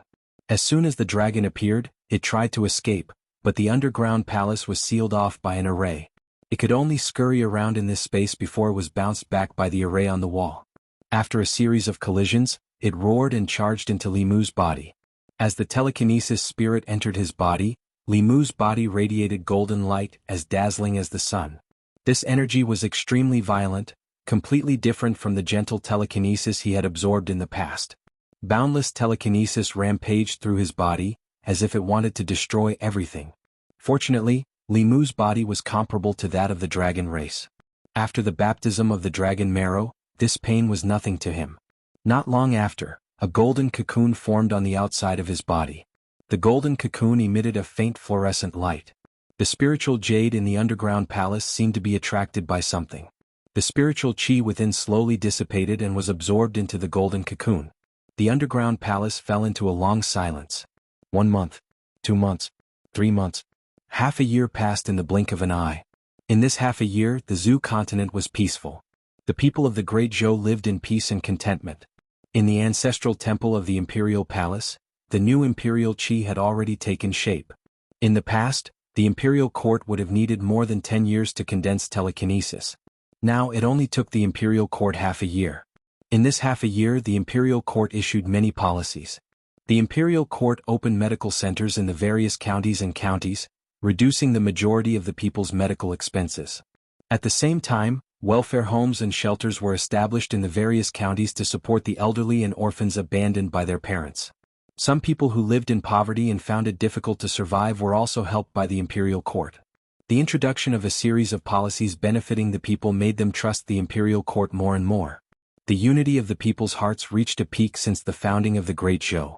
When the empress had just ascended the throne, there was a saying among the people that if a woman became empress, yin and yang would be reversed, and heaven and earth would be in rebellion. Now the common people could no longer hear such voices.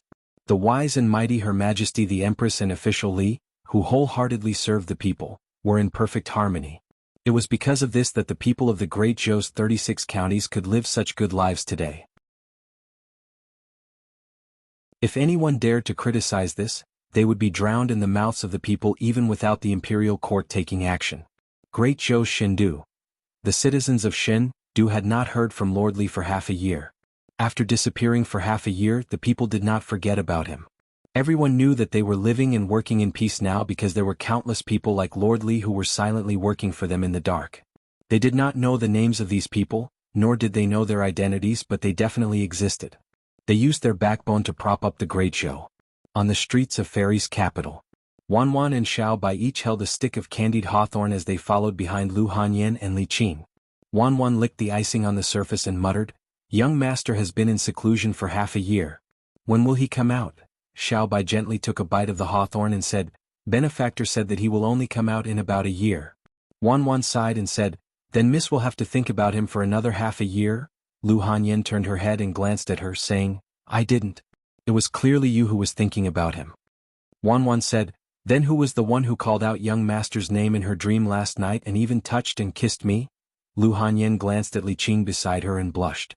She quickly covered Wanwan's mouth and transmitted her voice, "That was your dream." Wanwan's mouth was covered by Lu Hanyan. Xiao Bai hurriedly continued to eat her candied hawthorn.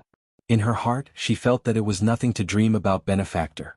She also dreamed about Benefactor many times. Sometimes when she slept with Wanwan, she would also think of Wanwan as him. However, she would at most hug and not touch and kiss. Walking on the streets of Shindu, the girls suddenly lost the mood to shop and looked in the direction of the imperial palace at the same time. At this time in Chenggal Palace, Zhongling was running around barefooted and playing with Cheng Xin. Princess Linglong was sitting where Li Mu was originally sitting. She replaced the empress and focused on reading the memorials. Zhou Yi leaned on the dragon throne, her eyes lost.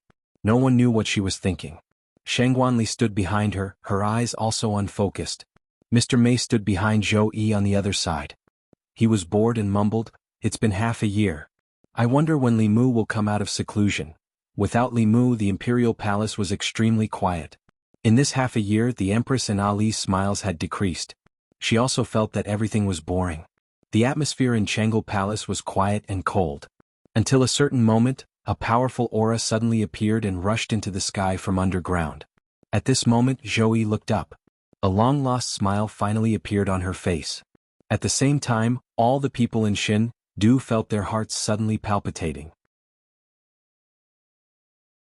All the cultivators, no matter what they were doing, looked up immediately with shock. What a powerful aura! It seems like someone broke through. It's the aura of a breakthrough.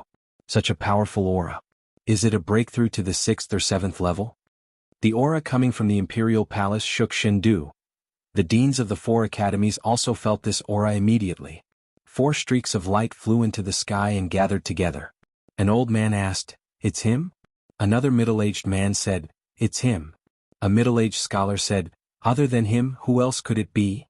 The 4 of them were familiar with this aura. When the Empress refined the Emperor aura and broke through, they had already seen it once. The difference was that this aura was even stronger than the Empress back then. Although most people didn't know, it wasn't a secret to them that the Empress had given the mature Emperor aura in the ancestral temple to Li Mu. As the deans of the 4 academies, one of their responsibilities was to protect the Emperor aura from outsiders. Logically speaking, even if the Empress didn't return the Emperor aura to the Shao family, she should have passed it to the Great Zhou ancestral temple. However, when the Empress gave the Emperor aura to Li Mu, they didn't stop her. Firstly, the Great Zhou was where it was today because of the Empress and Li Mu. This Emperor aura was also nurtured and condensed by them. They had the right to decide what to do with it. Secondly, the Empress's strength had soared in the past 2 years. Even if the deans of the 4 academies worked together, they were still no match for her. Whether it was power or strength, she stood at the peak of the Great Zhou. Although Li Mu was a subject, he was only 1 title away from the Empress. It was indisputable that he had inherited the Emperor aura. The 4 of them looked at each other and flew to the imperial palace to congratulate her. The 4 deans were of noble status.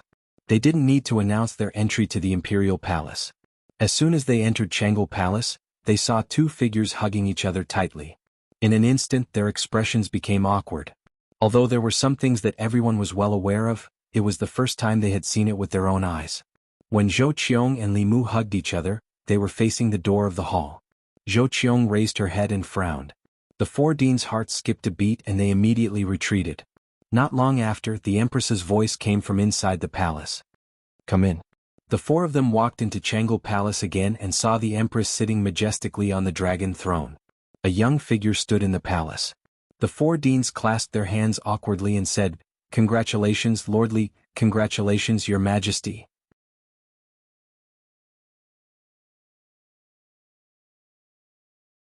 Chapter 616. In the past, the 4 academies could suppress the imperial power. Now, the 4 deans could only lower their heads before Li Mu and the Empress. The Empress' cultivation had reached the peak of transcendence. If she really fought, she wouldn't be weaker than Xianming. 1 strand of Emperor Qi could make a 5th realm cultivator reach the 7th realm. 2 strands of Emperor Qi not only allowed Li Mu to transcendence, but his spiritual power was also far stronger than normal 7th realm cultivators. Now, if he met Xianming again, Li Mu could fight her without the sun-shooting bow. The 4 deans were quickly sent away by the Empress. After not seeing each other for half a year, Zhou Yi wanted to find a quiet place to spend some time with Li Mu. However, she also knew that Li Mu didn't belong to her alone. She pretended not to care and said, "They should know that you're out. Go back first." Li Mu transmitted his voice, "Then I'll come find you later." Zhou Yi nodded and said, "I'll wait for you here." The 7th realm's divine telekinesis was enormous. Li Mu's divine telekinesis scanned the area and found several familiar auras on the streets of the divine capital. He formed a seal with 1 hand and appeared on the streets of the divine capital with just a thought. "Master. Savior." Wanwan and Xiao Bai saw the figure that they'd been dreaming of for a long time suddenly appear beside them. However, they seemed to remember something and stopped in the air. They stood beside Li Qing and Lu Hanyan. Li Mu stepped forward and hugged them. He said softly, "Sorry for making you wait." A moment later, the family returned to the residence. Wanwan happily wanted to follow Li Mu into the inner courtyard, but Xiao Bai grabbed her wrist. Wanwan quickly realized something. She sat down at the stone table in the courtyard and rested her chin on her hands. She mumbled, "Xiao Bai, when do you think Master will realize that we've grown up?" Xiao Bai giggled and said, "I'm not in a hurry. I'll be Savior's person sooner or later anyway." Wanwan rolled her eyes at him and said, "It's because you're not in a hurry that the other fox got ahead of you. You're such a disgrace to the little fox. You should be more careful in the future." After the wedding, this was the first time Li Mu had been separated from them for so long. Absence makes the heart grow fonder. What happened next was naturally something that Wanwan and Xiao Bai had to avoid for the time being. Li Mu had obtained the dual cultivation technique from Ao Qing and the Demonic Path's Heavenly Book. Came in handy this time. His cultivation had already surpassed Lu Hanyan and Li Qing by a lot. The process of dual cultivation did not improve Li Mu's cultivation much, but it was greatly beneficial to them. Dual cultivation was essentially a fusion of yin and yang. If one was stronger and the other was weaker, it would be beneficial to the weaker party. If their strength was similar, both parties would benefit greatly from it. When he and the Empress reached that stage, perhaps the opportunity for them to reach the 8th level would lie in dual cultivation. Although the 8th level was not the end of cultivation, it was far too difficult to reach the 8th level in today's world where spirit chi was so scarce. The path of advancement through normal cultivation had almost been blocked, and there were no shortcuts like Emperor Chi to take. It could be considered the ceiling of all cultivators. Dual cultivation was different from the matter between men and women. They had to guide yin and yang chi to circulate in their bodies at all times, which was extremely taxing on their divine senses. In less than 4 hours, the two women's divine senses were exhausted and they fell into a deep sleep. Li Mu's divine sense was much stronger than theirs, so he did not feel much fatigue. No wonder Ao Qing had been merciful all those years ago. He majored in dual cultivation. Two companions could not satisfy him at all, nor could they support his cultivation. After covering them with blankets, Li Mu's figure appeared in Jianghu Palace not long after. Mr. Mei, Ali, Cheng Xan, Ling Long, and even Zhong Ling were not here. Only the Empress sat on the dragon throne, absent-mindedly reading a book. The moment Li Mu appeared in the palace, a smile appeared at the corner of her mouth. Li Mu took a step and was already by her side. Holding her slender waist, he bent down and kissed her. This was his first forceful kiss to the Empress. Before Li Mu went into seclusion, other than the Empress taking the initiative to kiss him, Li Mu almost never had the chance to kiss her. The main reason was that she was too strong. Li Mu could be forcefully kissed, but it was impossible for him to forcefully kiss her. Now, Li Mu was finally at the same level as her. The situation of women being stronger than men was finally going to change. He had waited for this day for a long time. Zhou Yi immediately understood Li Mu's thoughts. She reached out 2 fingers and pressed them against Li Mu's lips. Snorting, she said, "You think you can suppress me just because you're at the 7th level?" Having been seen through, Li Mu said guiltily, "I didn't mean that." Zhou Yi stood up and said, "Good. I also want to know how much you've improved in the past 6 months." Li Mu rubbed his hands and said eagerly, "That's not good." The strength of the Empress had once caused him to dream that their identities had been reversed. If he could really defeat the Empress, the shameful history of him lying in the Empress's arms in his dreams would completely become a thing of the past. Not long after, in the 9 heavens squall above the divine capital, 2 indistinguishable figures were entangled in the 9 heavens squall. The light of spells blossomed into brilliant fireworks in the sky. However, it was daytime now, so the commoners couldn't detect it. The cultivators with high cultivation in the divine capital could feel the waves of mana coming from above. Some people flew up to investigate curiously, but when they got close to the 9 heavens squall, they flew back down dejectedly. The 9 heavens squall above could not only destroy the physical body, but also injure the primordial spirit. It was a forbidden area for cultivators. Those who could fight in the 9 heavens squall were all elites among elites. Just the aftershocks of a battle of that level could destroy their bodies and souls. First, there was a mysterious elite breaking through, and then there was a battle between top elites in the 9 heavens squall.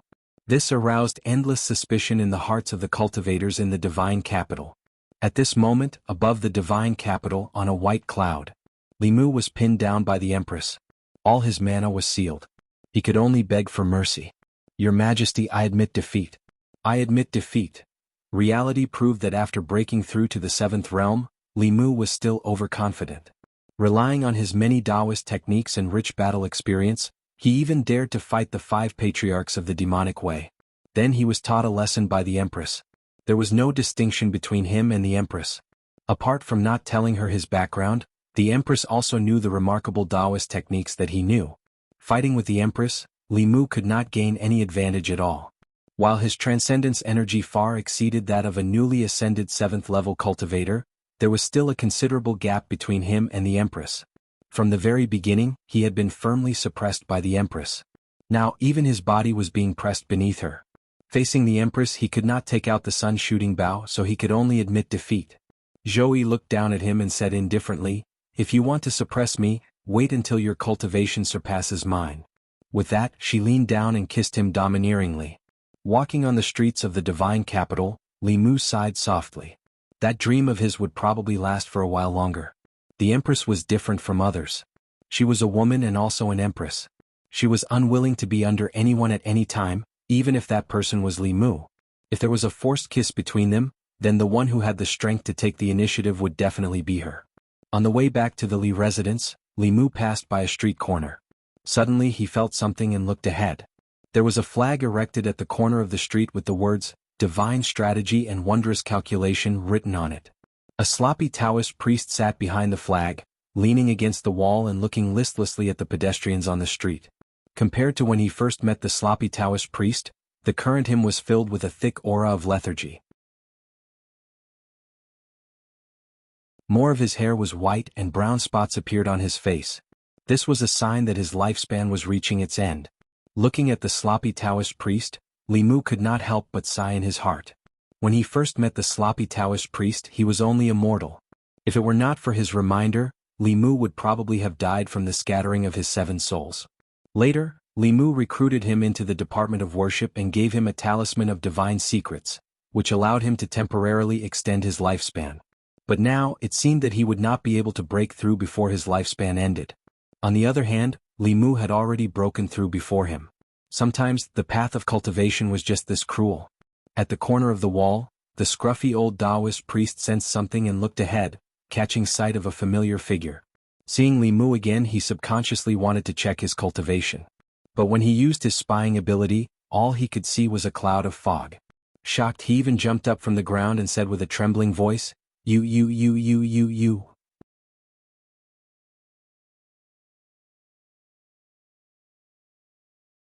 Chapter 617.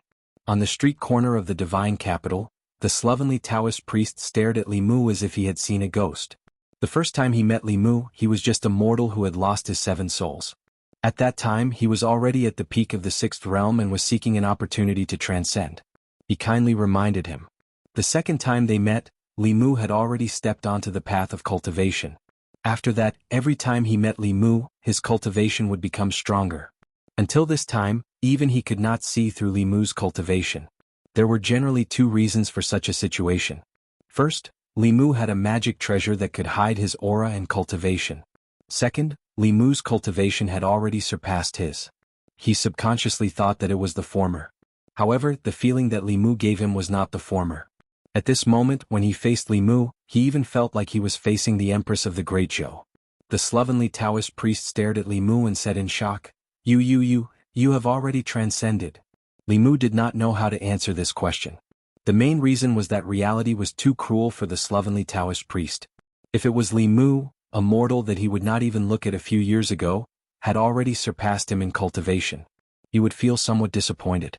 Li Mu could say, "It's just luck. So the person who broke through in the imperial palace was you." The slovenly Taoist priest had a complicated expression on his face. After a long silence, he slowly said, "You don't need to comfort me. I have lived for more than 2 decades. I have lived enough. I can't wait to be free." Li Mu looked at him and gently shook his head. He said, "I obtained a life-extending technique from the demon sect. It can extend a person's life for another 60 years. Before he could finish, the Taoist priest looked at him in shock and asked, "There's such a heaven-defying Tao technique?"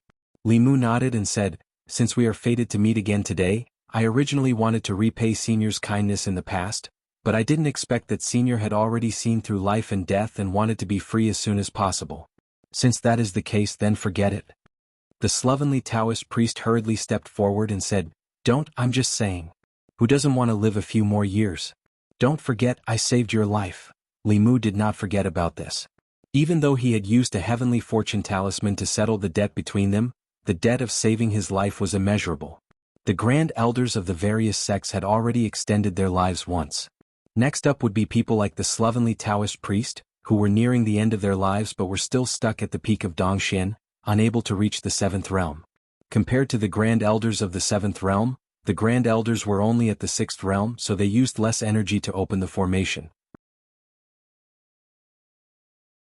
It didn't matter if the slovenly Taoist priest was there or not. Li Mu chuckled. He looked at the slovenly Taoist priest and said, "Go to Mount Baiyun and wait for me there." Watching Li Mu leave, the slovenly Taoist priest stroked his snow-white beard. Several years ago, when he was comprehending the great Tao on the streets of Jianghu County, He had never imagined that his impulsive reminder would be rewarded so richly today. In the past he had helped Li Mu. Today Li Mu had helped him. The cycle of karma was wondrous. Half a month later, Li Mu temporarily bid farewell to the empress. He brought Lu Hanyin and Li Qing back to Mount Baiyun. At this time, the slovenly Taoist priest had already become a guest elder of the Fulu school. According to Xian Jizi, he had asked for it. The slovenly Taoist priest's strength was only below the 7th realm of the sect. Xian Jizi did not refuse such a person who was willing to join the Fulu school, and because of his relationship with Li Mu. Within the Talisman Puppet sect, Violet Cloud Peak's Yu Quanzi only had 10 years of lifespan left.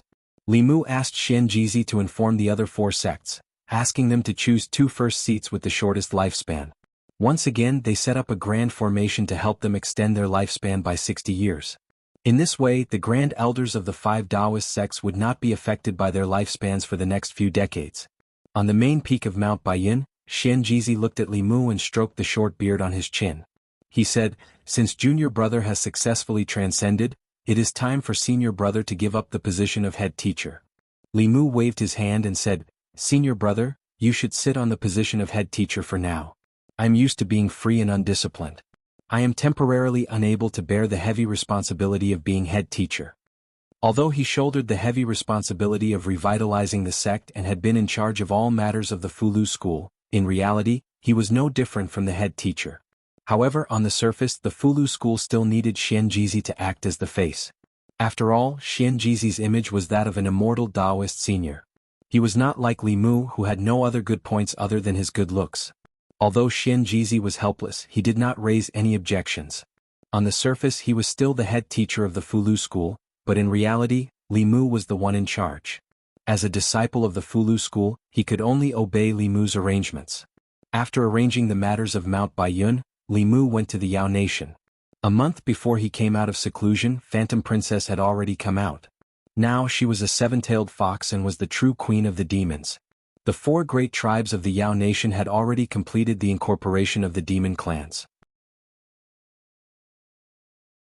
Since the White Emperor, the Yao Nation, which had been in chaos for 3,000 years, was once again unified. For some reason, both Phantom Princess and the Empress wanted to conquer Li Mu in terms of strength. After half a year, this was the first time he met Phantom Princess. The 2 of them did not linger and reminisce about old times. Instead, they engaged in a battle under Phantom Princess's request. Although Li Mu was helpless, he could only agree. There was no doubt about the result. They both advanced to the 7th level. Phantom Princess only refined 1 spirit of telekinesis, while Li Mu refined 2. The difference between her and Li Mu in terms of spiritual power was like the difference between Li Mu and the Empress. However, Li Mu's attitude towards Phantom Princess was different from the Empress. In terms of strength, Li Mu had never conquered the Empress. All along he had been the one being conquered. Therefore he was very eager to conquer the Empress once. Whether it was strength, intelligence or other aspects, he had already conquered Phantom Princess countless times. He did not have any desire to win against her.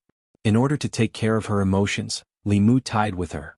Phantom Princess said with some dissatisfaction, "I thought I could finally win against you this time.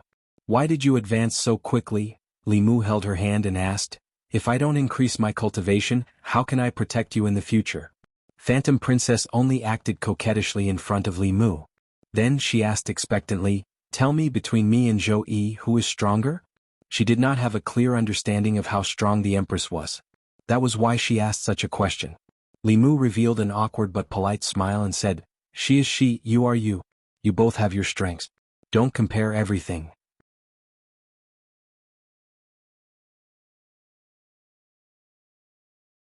Chapter 618. Li Mu had only stayed in the Yao Nation for 3 days. Although the Queen of Demons was fragrant, the Master of the Ghost Realm was not to be trifled with. If Su He knew that Li Mu had come out of seclusion but had not gone to find her, and was instead fooling around with Phantom Princess in the Yao Nation, things would get serious. The more beauties around him, the more Li Mu wanted to be impartial. He could not let anyone feel that he was neglected. The Ghost Realm was shrouded in that strange fog and could not send messages directly. Unlike Phantom Princess and the Empress, who could contact Li Mu at any time, she still did not know that Li Mu had come out of seclusion. After leaving the Yao Nation, Li Mu headed southwest. Fengdu City, which originally belonged to the Rakshasa king, was now the ghost capital of the Ghost Realm. It was the closest to the Great Zhou and the space there was the most stable. The teleportation formation of the Ghost Realm was built 200 miles outside of Fengdu City. Li Mu had wanted to build it directly in Fengdu City, but the space of the Ghost Realm had been shattered after the ancient war. It could not withstand the power of space. Once the teleportation was activated, it would be swept into the spacetime turbulence due to the collapse of space. Considering this reason, Li Mu built the teleportation formation at the edge of the Ghost Realm. 200 miles was not a long distance for the 7th Realm Rakshasa King, King Yanluo, and the others. If one of them was in trouble, the Ghost Realm would only be delayed in providing support. Li Mu's current speed could not be compared to half a year ago. Soon, the fog-shrouded Ghost Realm appeared in front of him. He stopped shrinking Earth into an inch and turned into a stream of light, flying into the fog. At this time, the fog outside Fengdu City was abnormally tumbling. Ming Yi, Ming Er, and Ming San faced each other from a distance. Ming San looked at him and said in a low voice, "We know that you were forced. This time the 5th ancestor came to save you. Get out of the way." Ming Yi's expression was complicated. If the 5th ancestor came to the Ghost Realm to save him, she would not have abandoned them when she was threatened by Li Mu's bow. Him coming here was nothing more than taking advantage of Li Mu's closed seclusion to obtain the Ghost Domain Heavenly Book. The past half a year in Ghost Realm was completely different from when he was on Ghost Island. When working under the 3rd and 5th Patriarchs, he had to be respectful at all times and carry out all kinds of dangerous missions. But here, the Ghost Lord and Li Mu did not order him around. Although he did not get along well with the Rakshasa King and the other ghosts at first, they became friends as they interacted more often. Every few days they would get together for a drink. He had never had such a leisurely and comfortable experience before. Although he didn't say a word, he stood in front of Ming Er and Ming San and didn't retreat. A soul spear condensed in his hand and he pointed it at the two from afar. Seeing this, Bai asked angrily, "Bai, have you betrayed Glory Sect?" Ming San's expression also darkened. He said, "Don't talk nonsense with him. Capture him and hand him over to the 5th ancestor." As soon as he finished speaking, the two rushed toward Bai. The Yu and Ming elders' cultivations were about the same, so Bai was soon at a disadvantage. At this moment, a cloud of black fog flew over from afar, and Rakshasa King's voice came from the fog. "Old ghost, don't be afraid. I'm here to help you." With Rakshasa King's help, the pressure on Ming Yi decreased, but Yanluo King, Yiksha King, and Azura King were a little flustered. The 5th ancestor of the demonic path came prepared this time. They knew the strength of Fengdu, and there were 6 7th realm cultivators with them, which was one more than them. In a battle of the same level, one more person could determine the outcome of the battle. The sky above Fengdu was covered by a huge black lotus. So he used the ghost controlling technique, but it was useless. With her current 6th realm cultivation, she could not participate in such a battle. Ming Yi and the 4 ghost kings were held back, while Xian Ming and another black-robed man suppressed the ghost servant. Xian Ming's strength was about the same as the ghost servant's, and the black-robed man's strength was not ordinary either. Even the powerful ghost servant was not a match for the two of them. He was injured several times and his aura kept weakening. At a certain moment, Xian Ming whispered to the black-robed man, "You hold him back." As soon as he finished speaking, he left the battle and flew toward Su He, who was standing on the city wall of Fengdu. The ghost servant's expression changed. He wanted to teleport over, but he was stopped by the black-robed man. Xian Ming had already locked onto Su He's aura. He reached out his pale and slender hand to grab Su He. Just as he was about to touch Su He, a fist appeared from the void. Boom! The fist and palm collided, and a huge wave of dermic power swept out. It was absorbed by the array on the city wall, but the ground outside the city caved in. A man's figure appeared in front of the woman on the city wall. Xian Ming's expression changed slightly. The dermic power in this fist was not weaker than hers. Moreover, from the fist just now, she felt that the opponent's physical body was not weaker than hers. Other than corpse cultivators and dragons, she had never met anyone with such a strong physical body. After seeing the person's face clearly, Xian Ming's expression changed drastically. She retreated quickly, but the person followed closely behind her like a shadow. Li Mu was in seclusion to refine the emperor's qi. This was not a secret in the sage sect. However, Xian Ming did not expect that he would succeed so quickly. With a level 7 cultivation and that terrifying sun-shooting bow, she was no longer Li Mu's opponent. Facing Li Mu's close approach, her fingernails grew rapidly. Like 10 sharp swords they stabbed toward Li Mu. For corpse cultivators, the most powerful thing was always their bodies. Xian Ming wanted to fight hand to hand, but Li Mu did not use any supernatural powers. Golden light flashed on his body. Golden light radiated from his arm and met Xian Ming's fingernails. Then a string of fire burst out in the void. Both of them retreated hundreds of feet. This attack was evenly matched. Li Mu let out a long breath. From now on, the history of him being suppressed by Xian Ming was gone. He did not take out the sun-shooting bow. With the sky-breaking spear in hand, he disappeared instantly. At the same time, a long sword appeared in Xian Ming's hand. She stabbed forward without any hesitation. Cold light flashed in the void. The tip of the sword and the spear collided. The aftershock spread out and even affected the other people's battle. Whether it was Luosha King and the other cultivators of the demonic path, they all stopped fighting at the same time. They stood on two sides with clear lines of shock in their eyes. Ming Er and Ming San did not expect that Li Mu, who had to run away from them not long ago, could actually be on par with the five forefathers. Luosha King and the others were even more shocked. More than half a year ago, Li Mu still had to rely on that terrifying bow to force the woman in white to retreat. However, in just half a year he was able to fight the woman in white head-on without using that bow. Such speed of growth was truly shocking. In an instant, these two figures became the focus of everyone's eyes. Obviously, the outcome of this battle would determine the outcome of the two forces. Everyone in the field had a tacit understanding not to interfere. Li Mu felt a huge force coming from the tip of the spear. His body was bounced back again. The sword in her hand was obviously a magic treasure that was not inferior to the sky-breaking spear. Even Ao Xian would have to avoid a peak Xianming cultivation. Li Mu did not underestimate his opponent. He used the demon-slaying protection incantation and summoning wind and rain at the same time. In an instant, the space where Xianming was filled with wind and lightning. The rain was mixed with wind and lightning and it swept towards her. The power of a past magic power executed by a level 7 cultivator was naturally extraordinary. Ming Er, Luosha King and the others looked at the area from afar and shuddered. This was a magic power that could seriously injure or even kill a level 7 cultivator. In the face of this magic power that even a level 7 cultivator would find difficult to resist, a wave of heat surged out of Xuanming's body. The wave of heat swept over, and the rain that fell on her evaporated instantly. The dark clouds above were also affected and dispersed. The wind that blew on her body could only make her hair flutter. Wherever the wave of heat passed, the wandering souls in the surroundings also disappeared instantly. The Azura King and the others who were watching the battle from afar were forced back into Fengdu City. White light flashed outside Li Mu's body. It formed a spherical shield that protected his body.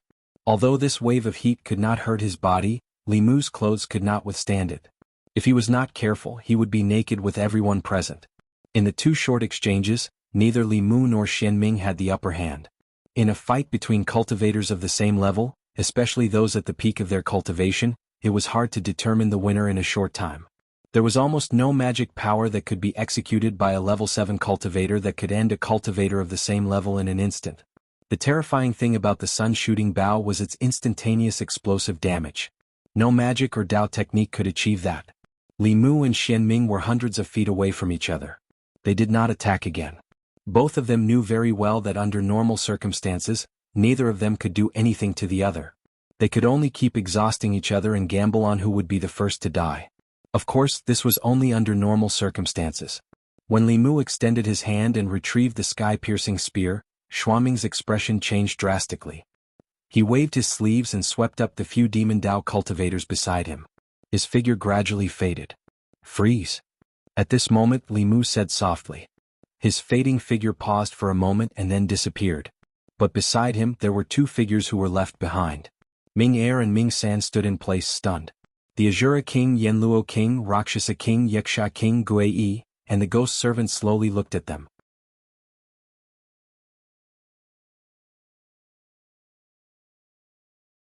Chapter 619. I'll leave these two to you. Senior Ghost Servant, follow me. After handing Nightmare 2 and Nightmare 3 to Luosha King and the rest, Li Mu waved his sleeves. His and the ghost servant's figures gradually faded and disappeared. Above the West Sea, a white line rapidly headed south. Along the way the seawater evaporated and countless fishes and prawns died. When the aquatic demons felt those powerful auras, they were so frightened that they fled into the deep sea, not daring to show their faces. Wherever the white line passed, a sixth-level flood dragon lay on the bottom of the sea, trembling. After cultivating for close to 100 years, he had never seen such a huge formation. The 5 auras that passed by just now gave him a strong sense of oppression. They were undoubtedly 7th-level powerhouses. Those powerhouses left quickly. Before he could heave a sigh of relief, another 2 powerful auras swept over from behind. This flood dragon did not dare to reveal any of its aura.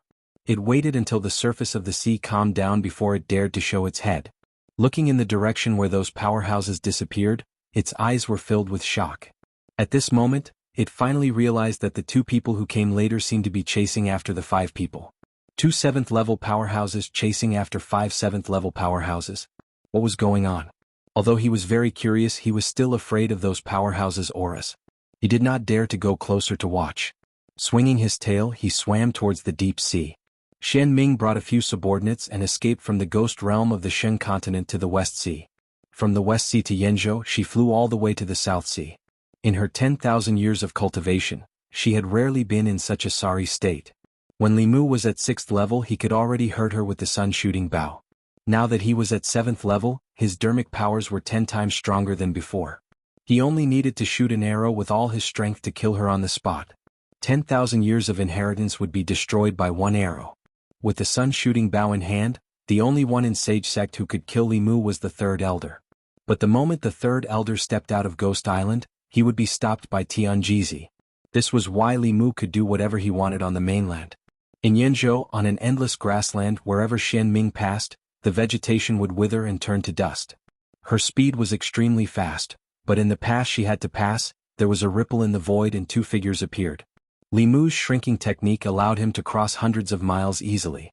In the past, he had been unable to escape the pursuit of the mysterious underworld being. However, the situation was reversed now. The 5 demonic Dao ancestors would not be able to escape his grasp. Li Mu gave the sky-breaking spear to the ghost servant for the time being. He held the sun-shooting bow in his hand. Before he could draw the bow, Xian Ming said in a cold voice, "After shooting the arrow, do you still have the power to resist?" She wasn't exaggerating. Li Mu was sure that if he shot an arrow with all his strength, even if Xian Ming didn't die, he would be like Blood River and lose all his fighting power. However, at that time, Li Mu would not have a single drop of magic power left. The ghost servant would be besieged by the others, especially with the black-robed man around. It would be difficult for him to win. At that time, Li Mu's magic power would not have recovered and he would be in a dangerous situation. Exchanging one with Xian Ming was obviously not a smart decision. He thought for a moment and suddenly shot the bow at the black-robed man. He only used 10% of his magic power for this arrow. It was enough to kill an initial Transcendent Realm expert. The black-robed man's expression changed when he was targeted by the sun-shooting bow. However, he couldn't dodge. A black light flickered on his body. Suddenly, a scale flew out from his chest and met the arrow. Boom! The golden arrow and the black scale collided and exploded. A spatial crack swept out. Xian Ming quickly retreated with the others. The black-robed man only spat out a mouthful of blood. He actually blocked the sun-shooting bow's arrow. Dragon race. Li Mu recognized the black-robed man from the scale. He was actually a 7th realm black dragon. The dragon race's strength was already higher than those of the same realm. In addition, they had strong bodies and powerful supernatural powers. Human and Yao cultivators of the same realm couldn't do anything to them. The scale that flew out from his body was one of the dragon race's life-saving supernatural powers. The only reverse scale on their body was refined into a magic treasure. It would fly out at a critical moment to protect their body. It could block a fatal blow for them. The arrogant dragon race was actually willing to be a subordinate of the demonic path. Li Mu didn't hesitate and drew the bow again. At this moment, Xian Ming suddenly grabbed the air and grabbed a figure from the flask heaven space. The figure blocked in front of her. She coldly looked at Li Mu and said, "Try shooting another arrow?" Seeing Xian Ming grabbing the shoulder of the white-robed female corpse in front of him, Li Mu's face darkened. He raised the sun-shooting bow and aimed at the sky. An arrow light whizzed by and disappeared in the sky. The female corpse that Xian Ming used as a threat had the same face as Su He. It was Su He's body under the altar in the Bay of Clearwater. After she risked her life to save Su He, she disappeared alone. Li Mu and Su He never saw her again. Although she was an independent body, she still had an inseparable relationship with Su He.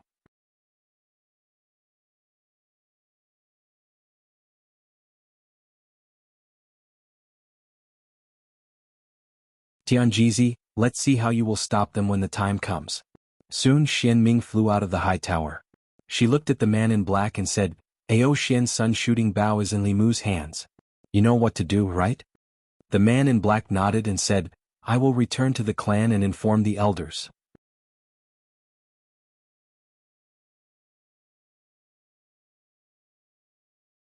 Chapter 620. Ghost Domain Fengdu.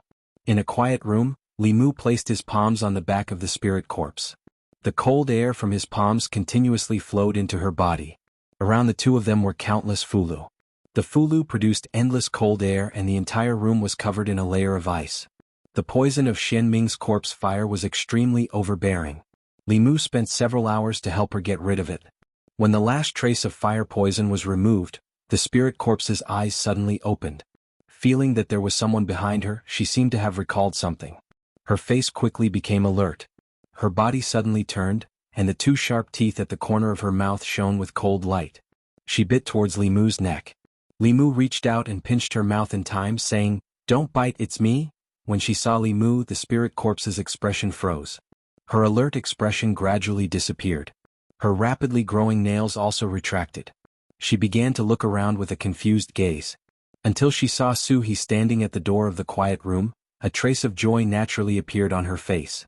Li Mu stood up, clapped his hands and left the quiet room. He said to Su-He, You talk to her. Since the day the spirit corpse was born, she had been in the underground altar. It had only been a few years since she came out. Her intelligence was about the same as a child's. Perhaps only Su-He could communicate with her without hindrance. Li Mu came outside. Ming Er and Ming San had already been captured. Although they were hooting loudly just now, they were now like ostriches with their heads lowered. Before Li Mu came back, Ming Yi had already persuaded them. Before the three elders of Yu and Ming submitted to the demon sect, they were brothers with different surnames. They had been together for dozens of years and knew each other very well. Ming Yi's action saved Li Mu a lot of effort. He ordered the two to hand over their soul blood and then began to think about something. Due to the special geographical environment of the ghost domain, communication and support were extremely inconvenient. This time Li Mu happened to arrive, but the next time might not be so coincidental. After careful consideration, he decided to move Fengdu to the edge of the ghost domain near Great Zhou. In this way, if the mysterious underworld race were to make a comeback, as long as the teleportation formation was activated, everyone would be able to provide support immediately. After waiting for a while, Su-He walked out of the hall with a spirit corpse that looked exactly like her. The spirit corpse followed closely behind her, as if treating her as its backbone. Her spiritual intelligence was no more than 10 years old. There were two identical Su-He's. One was mature and charming, while the other looked somewhat silly and silly. When they walked together, the contrast was huge. Li Mu had asked Su-He about it. After they parted, the spirit corpse had instinctively come to the ghost realm, found a place rich in yin qi and began to cultivate. After that, she was captured by Xian Ming and locked in a narrow space. When she appeared again, she was already a hostage. At first, Li Mu couldn't figure out how Xian Ming could find her so accurately. Later he thought that the altar under the Bay of Clear Water was too strange. It must have been the work of the demon sect. Thinking about the content recorded in the heavenly book, Li Mu was almost certain that this was the altar that Xian Ming had prepared to refine the host. By a freak combination of factors, it became the spirit corpse that's Su-He's body. He looked at the spirit corpse that was standing closely behind Su-He and said to Su-He, Since she's following you now, you should give her a convenient name. You're Su-He, how about calling her Su-Miao? Su-He rolled her eyes and said, What kind of name is that? Li Mu said, You're he, she's Miao. You two are originally one. I think it's quite suitable. Before Su-He could respond, the spirit corpse behind her murmured, Su-Miao, my name? Under Li Mu's hasty decision, Su-Miao became her name. She had a natural closeness to Su-He, like she was her younger sister. Li Mu thought that he had a twin sister-in-law that wasn't very smart. Thinking about what happened just now, he said to Su-He, There's something I need to discuss with you. I want to move Fengdu to the edge of the ghost domain. This way it'll be easier to send messages and support in the future. The enclosed environment of the ghost domain was indeed a big drawback. Su-He nodded and said, You decide. 3 days later, the gates of Fengdu were tightly shut. All the ghost citizens were urgently summoned back to the city. They stayed in their own residences and were not allowed to go out. According to the guards of the Ghost Lord's mansion, Fengdu was going to be moved. They couldn't figure out how to move such a big Fengdu. Just as they were wondering, the ground under their feet suddenly shook at noon. Even though the ghosts in the city were extremely curious, they had already received orders and couldn't go out to investigate. Fengdu was shaking non-stop. If one looked from outside the city, the entire Fengdu had been uprooted from the ground and was floating 1,000 feet high. A giant bell enveloped the city, and there were several formations carved into the city. Within each formation there was a figure sitting inside. Li Mu sat cross-legged in the largest array. For the relocation of Fengdu, he had captured all the 7th realm experts of the ghost domain. The 4 ghost kings, the 3 elders of Yu and Ming, the ghost servants, and Li Mu 9 7th realm experts, worked together to cast spells and easily uprooted Fengdu. Under the protection of the Dao Bell, they slowly moved towards the east. The space of the ghost domain wasn't stable, so Fengdu couldn't move too quickly. The 9 people used 7 days to move Fengdu to the new location. Li Mu had already ordered the 6th realm ghost cultivators under Su He to empty the mountains there and create a plane to place Fengdu. Then he also moved the transportation array over. Now, even if the 3 patriarchs of the demon sect came personally, the ghost domain would be safe. After everything was settled, Li Mu summoned the 3 elders of Yu and Ming. "Greetings, Lord." After being persuaded by Ming Yi for a few days, Ming Er and Ming San were much more well-behaved. After entering the hall, they respectfully bowed to Li Mu. After all, their lives were in his hands, so they had to be respectful. Li Mu crossed his arms and looked down at Ming Er and Ming San. He said, "Tell me everything you know about the demon sect." All along, the demon sect had been powerful and mysterious in everyone's eyes. Until now, Li Mu didn't know much about the demon sect. Only by knowing yourself and your enemy could you win every battle. The enmity between him, Xian Ming, and the demon sect couldn't be resolved. The more information he knew, the more advantageous it would be for him. Ming Er looked up at Li Mu and said, "The sage sect? Ahem." Ming Yi coughed loudly. Ming Er immediately changed his words. "The demon sect's influence is spread across the 10 continents. What I know is only the Zhu continent." At Li Mu's request, Ming Er and Ming San told him everything they knew. During this time, the 3rd elder had entrusted them with important tasks, so they knew more than Ming Yi. After hearing everything, Li Mu's heart sank. The demon sect had 3 headquarters on the mainland. The ghost island in the depths of the South Sea was controlled by the 3rd elder, who was at the 8th realm. The other 2 headquarters of the demon sect were in Yenzhou and Jianghu. Everyone knew that there were 10 continents in the world, as well as the 3 islands that only existed in legends. Among the 10 continents, not all of them were as powerful as the Zhu continent. Changzhou and Fenglin were in the southeast of the Zhu continent. Compared to the Great Zhou, they were sparsely populated and didn't have many countries. Yingzhou was full of poisonous miasma and wasn't suitable for human habitation. Shenzhou and Yuan were in the extreme north, so they were even more desolate. The remaining Jianghu, Lu, Zhu continent, Sheng and Yenzhou were all large continents with large populations. They were also places where the demon sect had been active for the past 10,000 years. Among them, the demon sect's 2nd elder was in charge of Yenzhou. The demon sect's 1st elder was in Jianghu. The ghost island was more powerful than all the Taoist sects combined. The demon sect had 2 headquarters like the ghost island. This wasn't good news. The only thing that comforted Li Mu was that the demon sect's ancestors weren't ranked based on who was more powerful. Perhaps in ancient times they were ranked based on strength. However, after so many generations, they would encounter all kinds of unexpected factors, causing them to be reborn at different times. This time the 3rd elder was the first to be reborn. He was also the strongest among the ancestors. The demon sect's 1st elder and 2nd elder hadn't reached the 8th realm yet.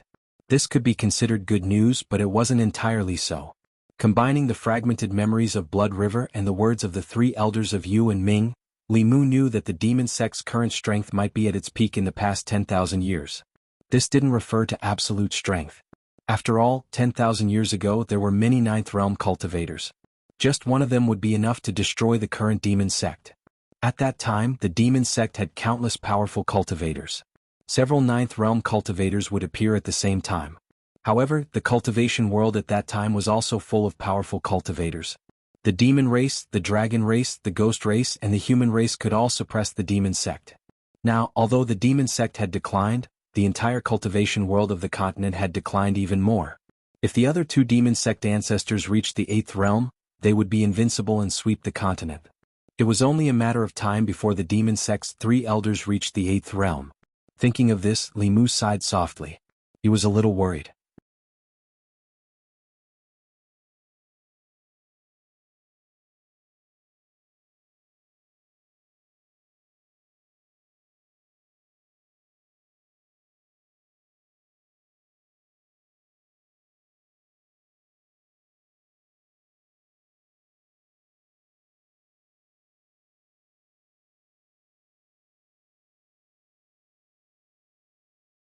He looked at Li Mu and asked coldly, "You mean you don't want to return it?" As soon as he finished speaking, he gritted his teeth and said, "Aou, take him back."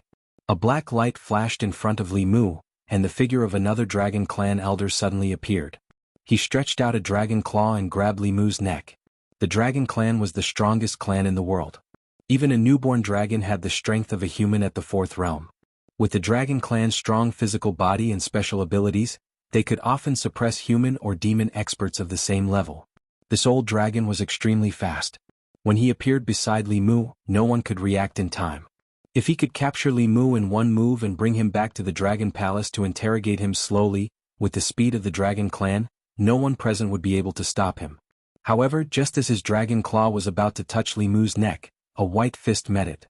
Seeing that Li Mu had overestimated himself, a cold smile appeared on Aou's lips. The Dragon Clan was most proud of their bodies. Not to mention the human race, even the demon race and corpse cultivators, who were also known for their bodies, were far from being comparable to the Dragon Clan. Using a fist to meet his dragon claw was no different from hitting a rock with an egg. Boom. The fist and claw collided, and Aou's body flew backward. Li Mu also retreated several meters. The man and dragon shook their numb hands at the same time. Aou's dragon eyes were wide open as he looked at Li Mu, who was unscathed in disbelief. The moment the fist and claw collided, he even had the misconception that he was facing a 7th realm Dragon Clan member. These 3 black dragons had just arrived at White Cloud Mountain and were already flaunting their strength. They even attacked at the slightest disagreement. Fu Daozi's face suddenly darkened and he shouted angrily, "Four-legged snakes, you're courting death." He quickly formed a seal with his hands. In an instant, a golden rune appeared in the void and landed on Aou's body. When the rune entered his body, the Dragon Clan elder let out a painful roar. He rolled in the void and actually revealed his original form. Countless runes flickered on his black dragon body. He let out another dragon roar and spat out a dragon's breath that covered his entire body. Only then did the rune gradually disappear. At this moment, Fu Daozi had already closed in. He condensed a rune in the void again. This time, the rune turned into a blue ice dragon and bit the black dragon's body. Aou had lived for more than 100 years, but it was the first time she had seen such a divine ability. For a moment she didn't know how to deal with it. When the other Dragon Clan elder saw this, he wanted to step forward to help, but a green light suddenly appeared in his eyes. He stretched out his arms that were covered in black scales and blocked in a panic. He was pushed back 300 meters.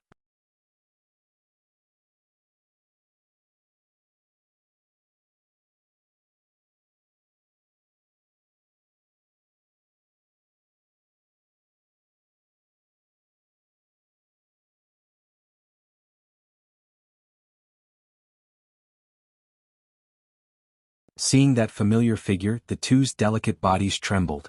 They immediately went forward and respectfully said, "Greetings, Uncle Master Ling Jizi."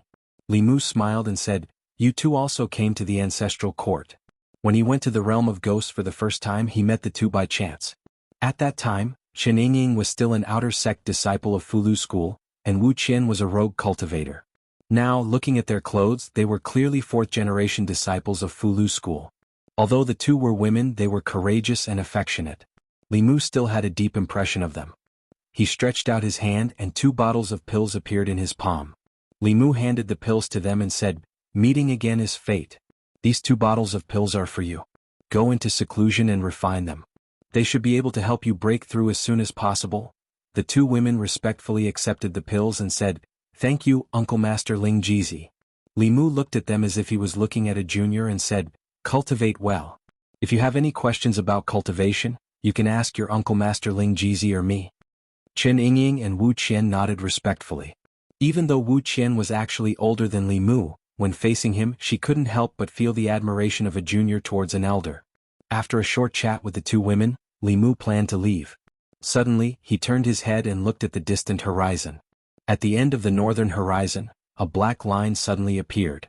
Li Mu's eyes flashed with a golden light. He saw that at the end of his line of sight, the originally clear and cloudless sky was now covered by dark clouds. The clouds covered the sky and the sun. Lightning flashed and thunder rumbled. Black dragons swam in the dark clouds. They were wrapped by the dark clouds and swept towards the direction of White Cloud Mountain. The dark clouds were extremely fast. From the time Li Mu saw the black line to the time when the dark clouds flew above White Cloud Mountain, it only took a dozen breaths. When the dark clouds enveloped White Cloud Mountain, it was followed by an extreme pressure. At this moment, everyone in the ancestral court of White Cloud Mountain, from the low-level disciples to the elders of the peaks, felt as if a huge rock was pressing down on their hearts. They couldn't breathe. More than 10 black dragons emerged from the dark clouds and circled above White Cloud Mountain. The scene was spectacular and oppressive. One of the black dragons opened its mouth, and Ao Feng's voice rumbled out. "Li Mu, you little thief, and that old fellow who drew talismans, come out." Li Mu and Fu Daozi immediately flew into the sky. Then Tianjizi Yuzhenzi and the other 2 Grand Supreme Elders also quickly rushed over.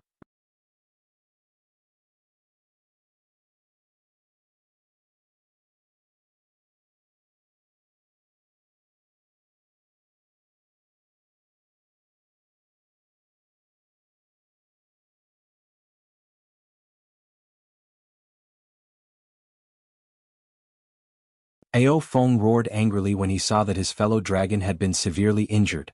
He quickly locked onto Li Mu and charged at him without caring about anything else. However, at this time, Fu Daozi's figure appeared in front of him again. Get lost. Ao Feng only wanted to tear Li Mu into pieces at this time and charged at Fu Daozi fiercely. Fu Daozi waved his hands and a Fulu barrier appeared in front of him. He snorted and said, "If you want to bully my disciple, you'll have to get through me first." The Dragon Clan originally wanted to bully Ao Feng with their numbers, but they didn't expect that it would really turn out like this. However, they were the ones being bullied. On the other side, Ao Wu's expression gradually became determined. At this point, Ao Wu knew that the mission given by the 5th ancestor had failed. Even he couldn't protect himself. If he fell into Li Mu's hands, his fate was predictable. Looking at Li Mu, who was not far away, a trace of fierceness appeared in his eyes. He activated 100% of his spiritual power and temporarily broke away from the 3 people surrounding him. He turned into a black thunderbolt and shot at Li Mu. If his death could be exchanged for Li Mu's death, then everything would be worth it. In the process of rushing towards Li Mu, an extremely strong spiritual power fluctuation suddenly came from his body. Fu Daozi's expression changed drastically, and he hurriedly reminded, "Oh no, he's going to self-destruct." The self-destruction of a 7th realm dragon was enough to level White Cloud Mountain to the ground. At this moment, all the low-level disciples of White Cloud Mountain below the 5th realm would be buried with him. This dragon wanted to drag Li Mu down with him while destroying the ancestral court of Fulu School. Of course, Li Mu wouldn't let him do as he wished. With a thought, the Dao Bell flashed and then shrunk rapidly, trapping the dragon inside. Following a dazzling ray of light, the Dao Bell started to expand outwards and then shrunk again. A moment later, the Dao Bell returned to normal, but a black hole appeared in the space. As time passed, the black hole slowly closed. Everyone present, including Fu Daozi, felt a chill run down their spines. If they didn't stop this dragon from self-destructing, only 5 of the 6 Dao sects would be left. Not only were the Dao sect members shocked, but even the Black Dragon race didn't expect Ao Wu to be so unyielding. They were filled with grief and humiliation. At this moment they actually wanted to emulate Ao Wu and defend the dragon race's dignity. At that moment, Li Mu suddenly reached out and grabbed a ball of light from the Dao Bell. He scanned the ball of light with his divine consciousness and instantly understood why Ao Wu would do such a thing. This dragon called Ao Wu was no longer the prodigy of the Black Dragon race from the very beginning. His memories had been forcefully erased, and he had received another person's memories. This person's identity was a trusted subordinate of Xian Ming from 10,000 years ago. Back then, not only did the Demon Dao ancestors inherit their memories, but also their own trusted subordinates. He was under Xian Ming's orders to sow discord between the Black Dragon race and Li Mu. As the strongest dragon race in the 4 seas, becoming enemies with the Black Dragon race was almost equivalent to provoking another Xuanzong. However, even Xian Ming didn't know that the method Li Mu had originally prepared for them had coincidentally been used here. He waved his hand and threw that ball of light to Ao Feng. A bunch of stupid dragons. Take a look for yourselves. When he saw that ball of light, Ao Feng felt that something was amiss. At this moment, he scanned the ball of light with his divine consciousness. Scenes of Ao Wu's memories flashed before his eyes. These memories didn't belong to Black Dragon Ao Wu at all. They belonged to an old monster whose memories had been passed down for 10,000 years. He had taken over Ao Wu's body and even instigated a war between the Black Dragon race and the Fulu school. He was the main culprit behind the current situation. After Ao Feng finished reading, he was shocked and furious. He immediately shouted, "Everyone stop." As soon as he said that, the other 3 black dragons transformed into their human forms and flew to his side. The powerful cultivators of the 5 sects also stopped for the time being. There was no way they could get the sun-shooting bow back. The most important thing now was how the black dragon race could save themselves. Although he was also in the wrong, Ao Feng could only push all the blame onto the dead Ao Wu. He looked at Li Mu awkwardly and said, "It's a misunderstanding. It's all a misunderstanding. We have all fallen into the demon's trap." Li Mu sneered and said, "Your entire black dragon race has bullied the Fulu school. Do you think you can just say that it's a misunderstanding?" Ao Feng hurriedly said, "It's all our fault. We are willing to pay some compensation." Li Mu's expression softened. Then he said, "Speaking of compensation, I have to settle it with you properly. If you didn't come to White Cloud Mountain, we didn't have to activate the teleportation formation. You have to compensate us 10 times the amount of spirit jades we used to come and go." Ao Feng immediately nodded and said, "It's only right." Li Mu continued, "Fellow Taoists and seniors from the other sects put down their sect matters and teleported here from afar. You have to compensate for the travel expenses and lost time."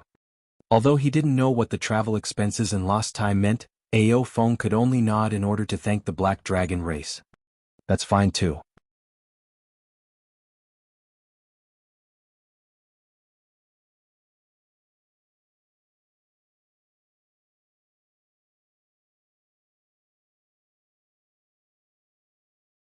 Ao Feng widened his dragon eyes and asked, "How?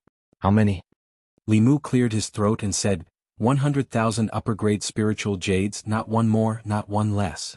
The expression on Ao Feng's face was beyond shocked.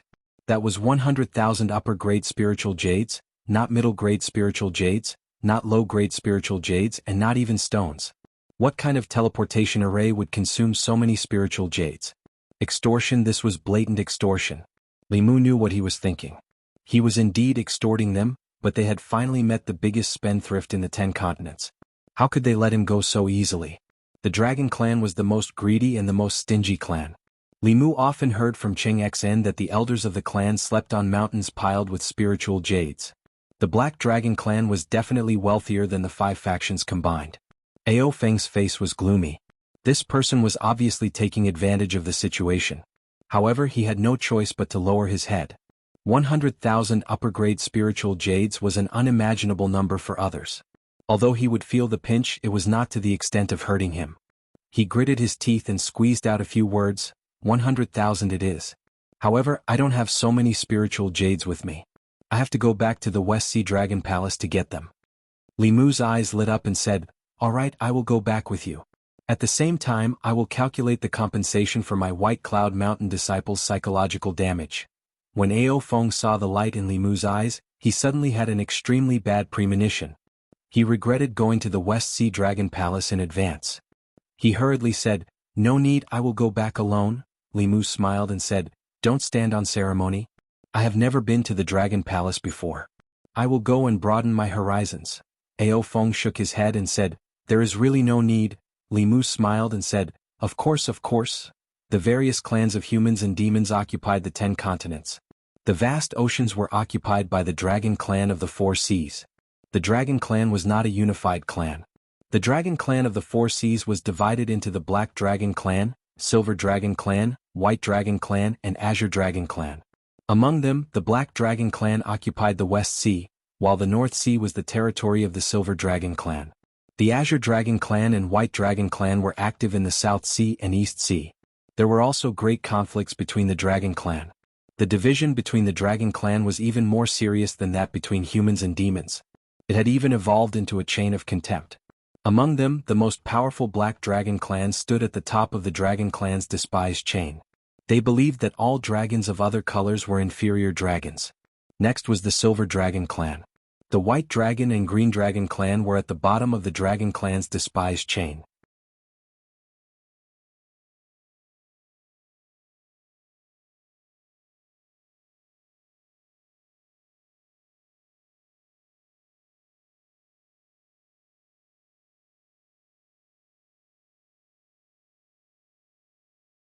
Later he learned the Great Sky-Stealing Array from the demonic Tao Heavenly Book.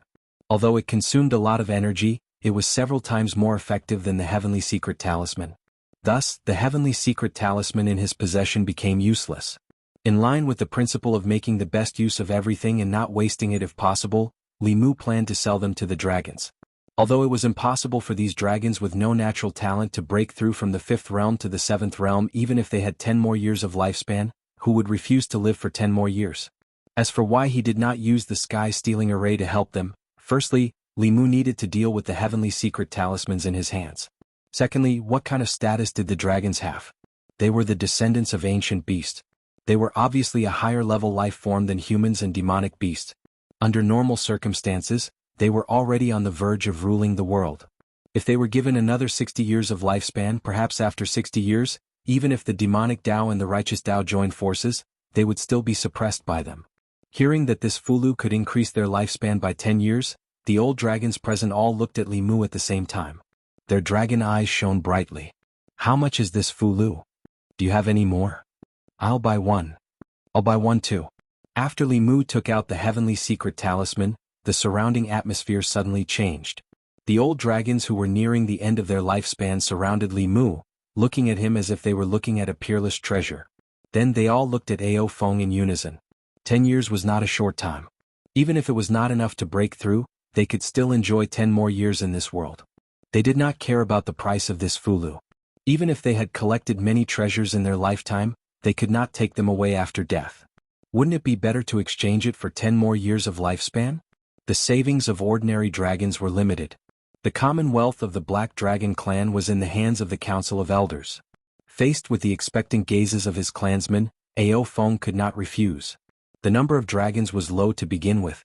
For thousands of years, the rate of reproduction of his clansmen could not keep up with the rate of death. Any one of his clansmen was very important to the Dragon clan. Even though he knew that Li Mu was after the treasures of the Dragon clan, he had no other choice. Spiritual jades were just numbers to him. They could not compare to the lives of his clansmen. Ao Feng looked at Li Mu and said, "How many Heavenly Secret Talismans do you have?" "I want all of them." Li Mu looked at Ao Feng and smiled. "You know, our Fulu school specializes in writing talismans. We have as many Heavenly Secret Talismans as you want." If it were someone else, Ao Feng might have doubted the authenticity of this talisman. However, this was the Fulu school. In this world, no one knew Fulu better than them. Ao Feng only cared about the price. He looked at Li Mu and asked, "How many spiritual jades for one Heavenly Secret Talisman?" People outside the Fulu school needed to prepare their own talisman liquid and 100,000 low-grade spiritual jades to write a heaven-grade Fulu. In principle, the difficulty of writing a saint-grade Fulu was more than 10 times that of a heaven-grade Fulu. Therefore, Li Mu charged him 1 million low-grade spiritual jades for one Heavenly Secret Talisman, which was 10,000 mid-grade spiritual jades. It was not excessive at all. Li Mu looked at Ao Feng and said indifferently, 10,000. Ao Feng frowned. He knew that Li Mu was going to ask for an exorbitant price, but he did not expect his appetite to be so big. However, there was no market for saint-grade Fulu. Even if one had spiritual jades, they could not buy it. Only the Fulu school could make this item. It was reasonable for the price to be sky-high. In the end, he gritted his teeth and said, 10,000 high-grade spiritual jades it is. However, you are not allowed to raise the price in the future. The Heavenly Secret Talisman will be provided to our Dragon clan first. Actually, Li Mu didn't hear Ao Feng's last sentence clearly. His mind was filled with the 10,000 high-grade spiritual jades that Ao Feng said. The 10,000 high-grade spiritual jades he said were mid-grade spiritual jades. 10,000 high-grade spiritual jades for a Fulu. Even if it was a saint-grade Fulu, anyone who heard it would think that the buyer was crazy. Even Li Mu did not come back to his senses for a moment. The dragon clan was rich and their default unit of spiritual jades was actually high-grade spiritual jades. In front of Li Mu and the others, they were like beggars who had never seen the world. But thinking about it, although humans and demons occupied land, the ocean was more than 10 times the size of land. The resources at the bottom of the ocean were more abundant. As the master of the ocean, the dragon clan monopolized the resources of the ocean. Who could be richer than them? Ao Feng misunderstood his shock and immediately said, 10,000 spiritual jades, you can't go back on your word. Li Mu came back to his senses and said, I won't go back on my word. If I say 10,000 then 10,000. Originally, according to our Fulu school's rules, you have to provide the talisman fluid for the talisman. This time, the talisman fluid can be provided by our Fulu school. He sold 10,000 high-grade spiritual jades for a talisman. If they had to provide the talisman fluid, he would not feel at ease holding on to the spiritual jades. Unexpectedly, Ao Feng waved his hand and flatly refused. No need. The rules you have for others are the rules for us.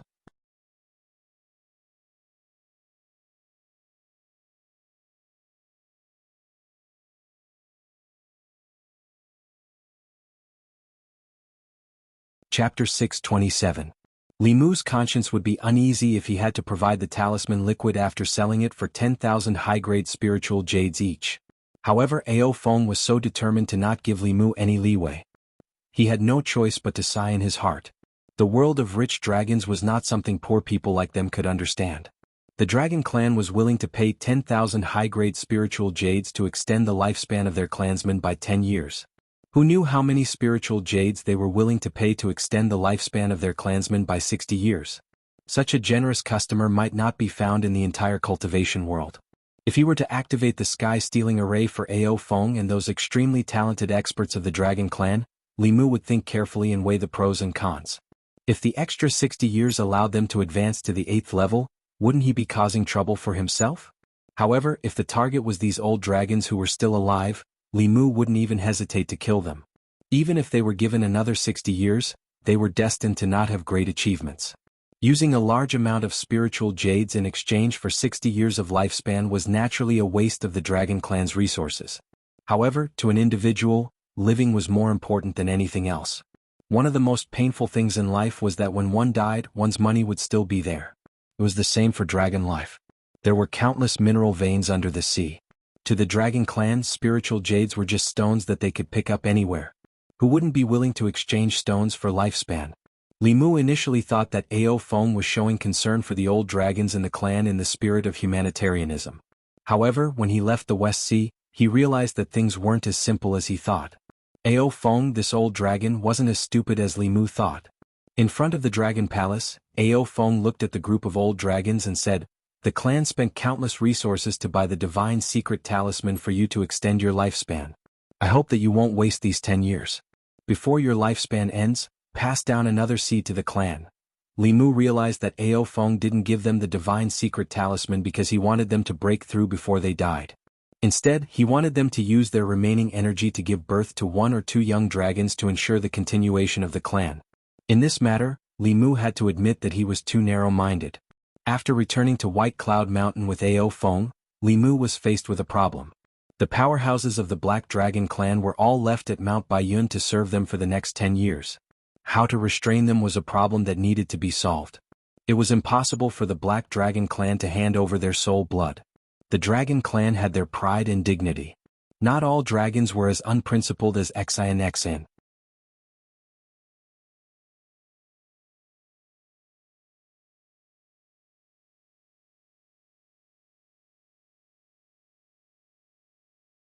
It was no wonder that the relationship between the White Demon King and the sister's mother was opposed by the White Dragon clan.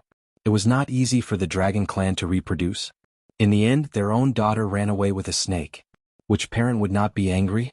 As such, Li Mu first went to the East Sea and then returned with Xin to visit the Dragon clan of the South Sea. Li Mu did not know the location of the East Sea Dragon Palace. In the beginning, Tingxin often used the spirit snail to contact him. Later, the sisters were forced by their elders to cultivate in seclusion. Li Mu had not heard from them for a long time. The sea was vast and Li Mu did not know the location of the East Sea Dragon Palace. However, the dragon clans of the 4 seas were in contact with each other. Li Mu asked Ao Feng to accompany him to the depths of the East Sea. After not seeing them for a long time, Li Mu also missed the pair of clingy sisters. You're tuning in to the Han Li's Wuxia Adventures YouTube channel. We're so grateful for your support, and don't forget to subscribe to join us on this incredible journey through captivating stories. Your generosity through donations truly makes a world of difference, as it's the primary source of revenue that allows me to expand and enhance this channel for you. Thank you from the bottom of my heart for being a part of this adventure.